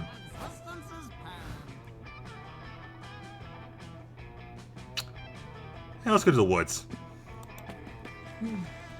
Today you decide to hike all the way across the woods. You want to see what's on the other side.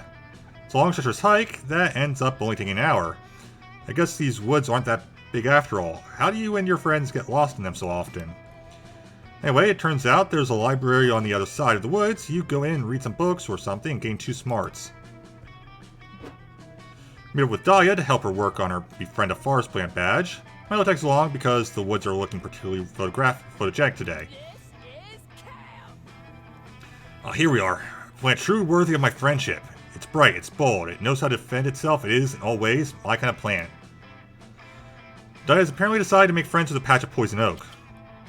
Now, get a picture of me putting a friendship bracelet on this plant. I take a selfie, but I broke my phone getting my throw your phone so hard it breaks badge. With pleasure, darling. Go on and get in real close. Give the plant a hug. Don't worry about the rash you'll probably get. Life's little chemical burns only bring us closer. Alright, I'm ready. Snap that photo. Milo? My phone, it's dead. Dead? Who killed it? I did, through my own thoughtless action. Oh, why did I have to live stream our entire walk through the woods? Yeah, that'll do it. Oh, that's right. Because every moment of my existence is worthy of careful documentation. My phone. But now I can't document any of it. If an influencer walks through the forest, but none of their followers are around to see it, does the influencer even exist? This is just a quick trip back to camp to charge everybody's phones. Yours is dead too because you can't stop googling butts. I can't. You want me to walk back to camp with a dead phone? What if we see a good bird? Or I have a keen insight about life? What if we have a good time and I can't share it with my fans? I'm not leaving this spot until I get a picture with this plant. Friendship like this doesn't come along every day, you know. Come on, Ryu, do something. I'm starting to get itchy from how much I want this badge. Everyone has wondered at some point what they'd do if their phone ran out of batteries in the woods. Luckily, you've got the perfect plan. Disguise your phones as sexy cows, so Zeus God Thunder comes down and has sex with them. Or inspire your phones to keep going with a motivational speech. I'm gonna try the speech. Just because we don't need Zeus fucking anything else. You stand before your lifeless phones, draw a deep breath, and prepare to make the great speech of your life. Hello, Internet. Allow me, I've already inspired millions of young people. These phones are even younger than those people because of planet obsolescence. So it should work even better. Now let's see, where to start? Oh yes. Phones! I know how you feel. Burnout comes for all of us sooner or later. Whether you're a content creator, a content consumer, or a content delivery device. But everything's part of a cycle, my friend. Could a phoenix rise triumphantly from the ashes without first burning out? Of course not. I like to share a photo of myself that really drives this point home. It's a picture of me gazing pensively out across the ocean while the sun rises above the horizon. But I can't, because my phone is dead. Oh god. While motivational bravado seems to drain out Milo, they charge sadly over their phone and pick it up, a look of sorrow in their eyes. Phone. Oh phone, my phone. What am I supposed to do without you? You are my mirror, my window, my platform and my shelter. You are the light that brightens my day, and also literally my flashlight sometimes. If I can't inspire you with my words, if I can't inspire you with my immaculately staged Instagram photos, perhaps I can inspire you with my love. Tenderly, almost hesitantly, Milo bends their head and kisses their phone passionately right on the selfie camera. Miraculously, it comes to life. Well done, fair hero, it intones in melodic falsetto. As we're told in prophecy, it was true love's kiss that woke me from my slumber. You're killing it. I do love you, Ona mine. I love you more than life itself. Which isn't hard, because my job is literally to kill people. But even so, I absolutely, unconditionally. I'm so itchy. Take a picture so I can go back to camp. Alright, Dolly's been holding Poison Oak like this entire time. Take the hell out of that picture. Dolly gets her badge, Milo gets about 1 million likes on Instagram, and you get 2 creativity and 1 boldness. Nice. I don't know any of the celebrities.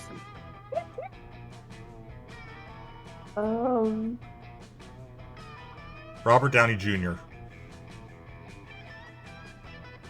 I don't even remember the guy who plays Captain America. Let's see. The guy who plays Captain America. Okay, Chris Evans, I believe. Yes. I don't know my celebrities. Celebrities is not a strong suit of mine either. Players decide based on which celebrity is most likely to be secretly a pro rock, paper, scissors player. No.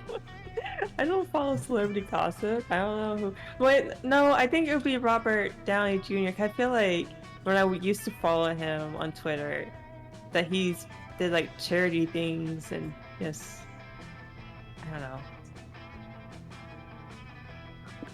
I don't know. I'm picking random on this one. I have no clue. My guess is Downey, but Rock, paper, scissors champion, who knows?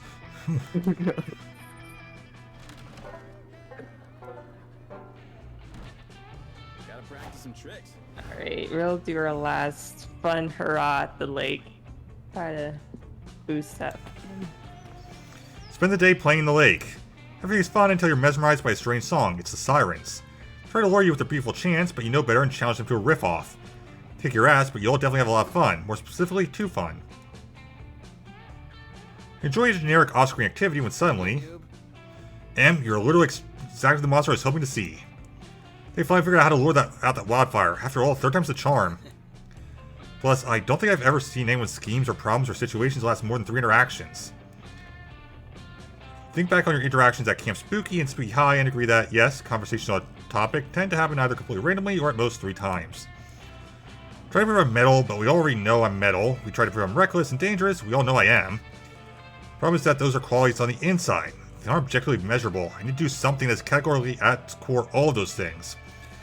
Ideally, something that the old me, that Aravi dog I think is dead, would have done all the time. Kill or fire with fire, so that's out, which means my second most tried and true activity is on the table. Crimes. Here we go. Crime time, crime time, crime time, yeah! I'm setting myself up because it's fun, not because I've begun to doubt that I really am metal and reckless and cool since the wildfires still won't appear to me. Yeah, that was convincing. What crime do you think I should do? Not because I don't know enough about crime or I'm not a crime expert and the best criminal ever, just because you've been a good hype person for me and so you feel included. Yet again, another very convincing show of confidence from Damien. If your spicy red crush needs a little extra push, you're happy to help him out. You suggest the perfect crime. A heist? It's time to steal someone's heart. Or the most popular crime among Gen Z, piracy. Let's do pirates. Let's do pirates. Fuck yeah, I've always wanted to be a pirate. Do we think I should chop off all my legs and get a wooden one? No, wait, I already chopped off one of my horns. Should chop off one of your legs? No, there's no time. You're relieved that you made that call, and the two of you immediately dive into piracy. Pirate all the shit. Movies, music, video games. Losers. Why are you playing a cute little computer game? I thought you were trying to become a worthy of the wildfire. If you give up, it's okay to give up sometimes, because then I look stronger in comparison. Two cops burst out of the bushes, pointing as if they've just sprinted over. We, says the horror cop, gasped for breath. We got a report of a total badass doing a heinous crime. She said tall, buff, incredibly handsome, worthy of a wildfire demon. Worthy of wildfire, the short cop asks. That must be cool of some kind. Wow. W-O-W. It's about World of Warcraft. That demon is on the computer. Stop playing WoW, he's playing a classic indie dating sim, Human Prom. The taller cop says, we need to keep looking for this buff, handsome demon committing a heinous crime. It's me, I'm doing the crime. This game is pirated. I didn't pay any money for it. I just stole it from where it was hidden on a porn site. So, as the short cop, everyone pirates shit nowadays. Pirating media means that the creators don't get paid for their hard work and makes them less likely to be able to support themselves and or create more art for us to consume. Short cop snorts. You ever heard the phrase ACAB? It stands for All Cops Are Bored of Art and Don't Care About Creators. We don't have time to argue with a non-badass, non-buff, non-handsome, one-horned demon not committing a heinous crime. And they're off.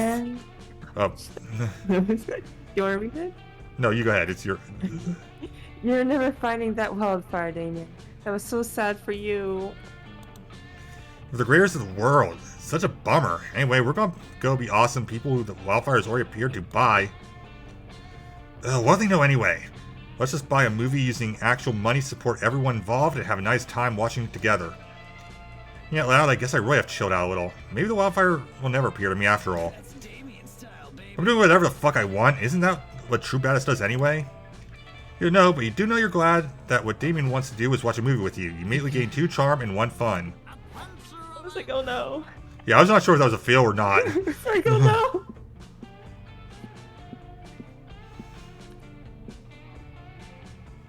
Yeah, we'll go to the Scout HQ. Spend all day trying to learn how to use the North Star to locate your location and never get lost. It's a fierce challenge everyone gets, like, super lost.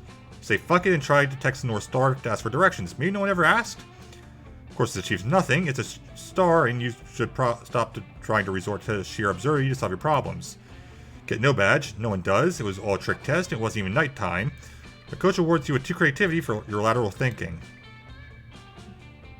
Later, you're sitting around fantasizing about what it would be like if Dahlia asked you on a date. Would you head to a gym, visit a battlefield, go dancing, DDR? Hey Ryu, listen, I have an emergency. I need to take you to dinner tonight. Would you be my date? Holy shit, you're also wondering what it'd be like to suddenly inherit $1 million from a mysterious wealthy relative you've never met right now. Okay, that's not how it works apparently, but still, it's a date. Meet Dahlia at a high-class restaurant. Damn, she really went out for this. Thank you for coming, Ryu. Allow me to hold open the door and pull out your chair for you. Guess you have some romantic mood lighting? I brought my own candle just in case the restaurant didn't have one. Dahlia pulls an already lit candle out of her pocket and sets it to the table. Fancy. Okay, now that's out of the way, I love what you're wearing tonight. It makes you look very handsome and or beautiful. Okay, you're about to say ditto when you realize Dahlia is frantically flipping through some kind of guidebook. Okay, I'm supposed to kiss your hand now, I think? Alright, give it here. So she's doing it for a merit badge. I will take it. Now, Dahlia, slow down. You're skipping ahead a few steps. First, you have to order your appetizers, then ask your date about themselves so listen politely. Let me start at the top. This time, don't be too eager to go in for the compliments and physical affection. Your attitude should be inviting, but with an air of mystery. Got it, coach. Mysteriously inviting. I'll start back at pulling the chair out. Enjoy your youth. Atta girl, if you need me, I'll be taking notes behind that big fern over there. Don't be afraid to holler for help. Okay, Ryu, let's try this again. You look very handsome and or beautiful tonight. Please tell me everything about your childhood. Oh, didn't you know I'm trying to earn my romantic first date badge? Coach is here scoring me to see if I'm eligible to receive it. I've been practicing all week. So eager to get started, I must have forgotten to tell you. It's okay that he's here, right? This badge is really important to me. It's not the exact scenario you imagined for your first big date with Dahlia, but you'll take it. Besides, you want to see her succeed. We can even help her further. What show-stopping date maneuver could you pull to ensure Dahlia gets her badge? See, go for the overkill, don't just pay for the bill, pay for all the bills, or this date will never be enough. Everyone knows it takes 10,000 hours to achieve mastery, so implant artificial memories of thousands of dates in Dahlia's brain. Okay. I'm going to go for the first one. Dahlia go on to have a lovely date. After 2 hours of eating and chatting, the bill comes. Time to pay. Don't worry, Ryu. I brought my designer war spoils chest to cover the meal. If you have anything to say about it, dinner's on you tonight. Huh? That's sweet of you, but I got this. I make plenty of money pillaging lesser-known kingdoms. You don't doubt it? We stand independent earner. But you explain you're not just paying for your bill, you're paying all the bills. Step and go around the restaurant paying everyone's tabs. Nobody knows what's happening, but they're definitely in no hurry to stop you. Well, that's a really nice gesture. Sure was, so why stop there? You leave the restaurant amidst loud applause and hop from business to business paying every bill. Cover people's car installments, their dental bills, some guy's down payment on a rare Shetland pony that's been bred to have 6 feet. You make it all the way to the federal government where you bribe every politician in sight to pass bills you support. Bills equals paid. Oh hell yes, Ryu. Can you pay this guy to make muscles tax deductible?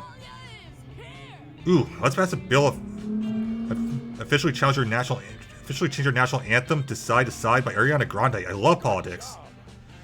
Kids are going to be more impressed. Ryu's gesture really took this date into overtime, if you know what I mean. Welcome to the Space Jam. Oh, thanks, Coach. I was wondering why that pod fur was following us everywhere. You need to go return to the restaurant before they call the police, but before I go, here's a romantic first date badge for each of you. Well done. Fuck yeah, politics, pillaging, and victory? This is the best day I've ever gone on. Ditto. You also pass a bill stating your badge is worth the exact amount of legal tender that you used to pay all those bills, because there's no other way you could afford it. I can't. You and Dahlia go on to earn the cutest after-date snuggling badge, and later the 2 fun and 1 smarts badge. And it's time. Okay, so Let's try Damien. Alright. I feel like despite the stat switch, you did good, so let's see. Yes, let's go. And obviously I'm asking Dahlia.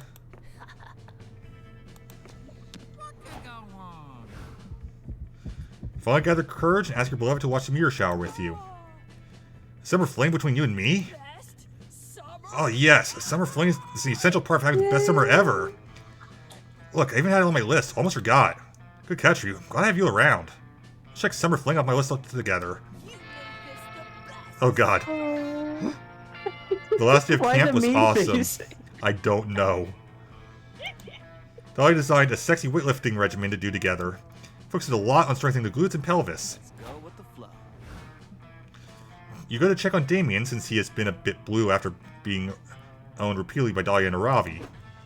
Hey, Em. Tell me honestly, do you think I've lost it? I haven't found the wildfire anywhere. A spicy red adult. I mean, I used to be a spicy red adult. Pretty sure no one ever called him that, but sure. But now... I like it, having found myself. Being more than just fire and crimes feels good. I also feel like I've lost myself a bit. What if I'm not the person I used to be anymore? Grab Damien's hand. Tell him it's not like that. Growing up and changing takes courage. You admire him, and growing up does not mean necessarily losing who you used to be if you don't want to. See, man, I haven't found the wildfire because the wildfire's been inside me all along? No, it's actually because it doesn't exist, hence it can't be literally found, but yeah, sure, what Damien said too. Damien's back. Yeah, fuck yeah, Damien forever. Wildfire is within me, time to unleash it. Burn together. Yeah. That's definitely a secret ending. Yeah. They proceeds to start wildfire indeed. Hold on, I'm screenshotting this cake. Same. Yes, Damien. You like the new version of Damien, but Passionate Fire Damien is the version of Damien you like too. And that night you discover yet another new side of Damien, the fucking the brains out of M version of him. Yeah, that one's definitely good too. I cannot.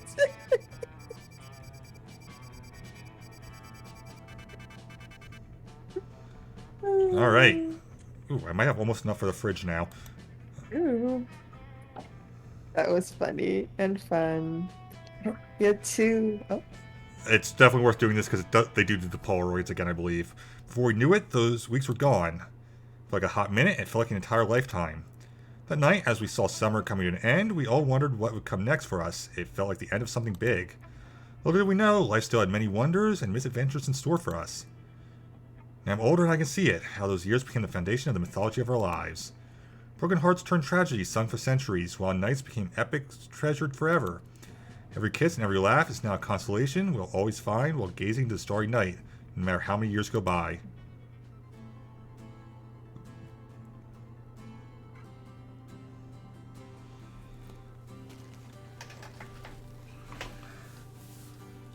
Plus, I have the Safe for Streaming credit song on. It's funny. Say that again? There's two versions of the credit songs on this. One is the Safe for Streamers version, which is the one I have on. It's funny. Oh, okay. Welcome to a streamer version of the credit song. Thanks for playing Monster Camp. What did you like the most about it? Will you review it? I am the bringer of a message just for you, oh live streamers of the world. I was commissioned to write a song about your issues so you can use it with no conditions. It's a pinky promise. It won't strike you down, down, down. We won't bother you down the line. You will monetize streaming Monster Camp. You won't get a strike playing Monster Camp. You'll be just fine streaming Monster Camp. You will monetize playing Monster Camp. You'll be just fine. Don't forget to like and subscribe and hit the notification bell. Whatever, you will make your favorite streamer stay a bit better. Don't you forget it. Like if making content wasn't hard enough, to worry about this stuff, like losing all your revenue or getting your third strike, but not with Monster Camp. Streaming Monster Camp, you won't get a strike. Playing Monster Camp, you'll be just fine. So now that we're here, my name is Claudia Martinez. Oh yeah, I made most of the music for the game. What did you think of it? Come on, just go and buy it. Please buy it, Dahlia and Diamond have me looked up writing songs for Pentagram, and they won't let me go until we sell 1 million copies. Streaming Monster Camp, you won't get a strike. Playing Monster Camp, you'll be just fine. Say goodbye to the streamer version of the credit song. And remember, streaming Monster Camp, you'll be just fine.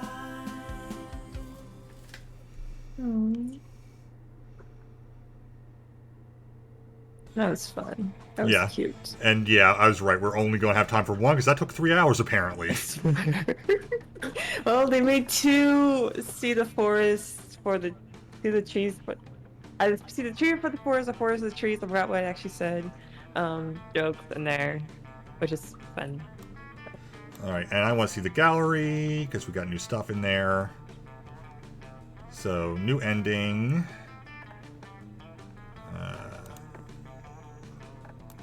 That was the first Dahlia ending I got.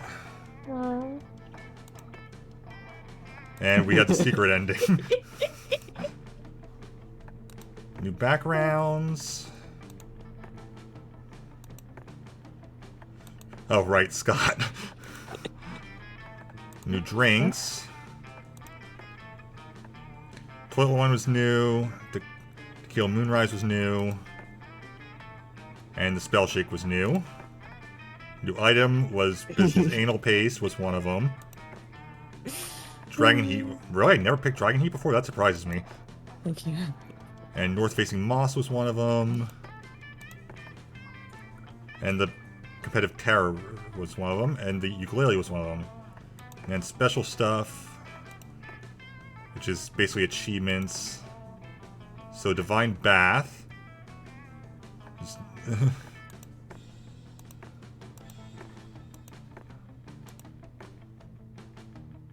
I think Meow might have been the other one. And there's something I'm trying to unlock, but it costs a good amount.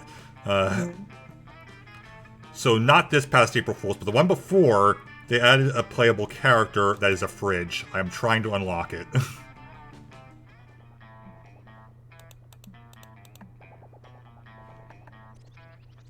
$300 more.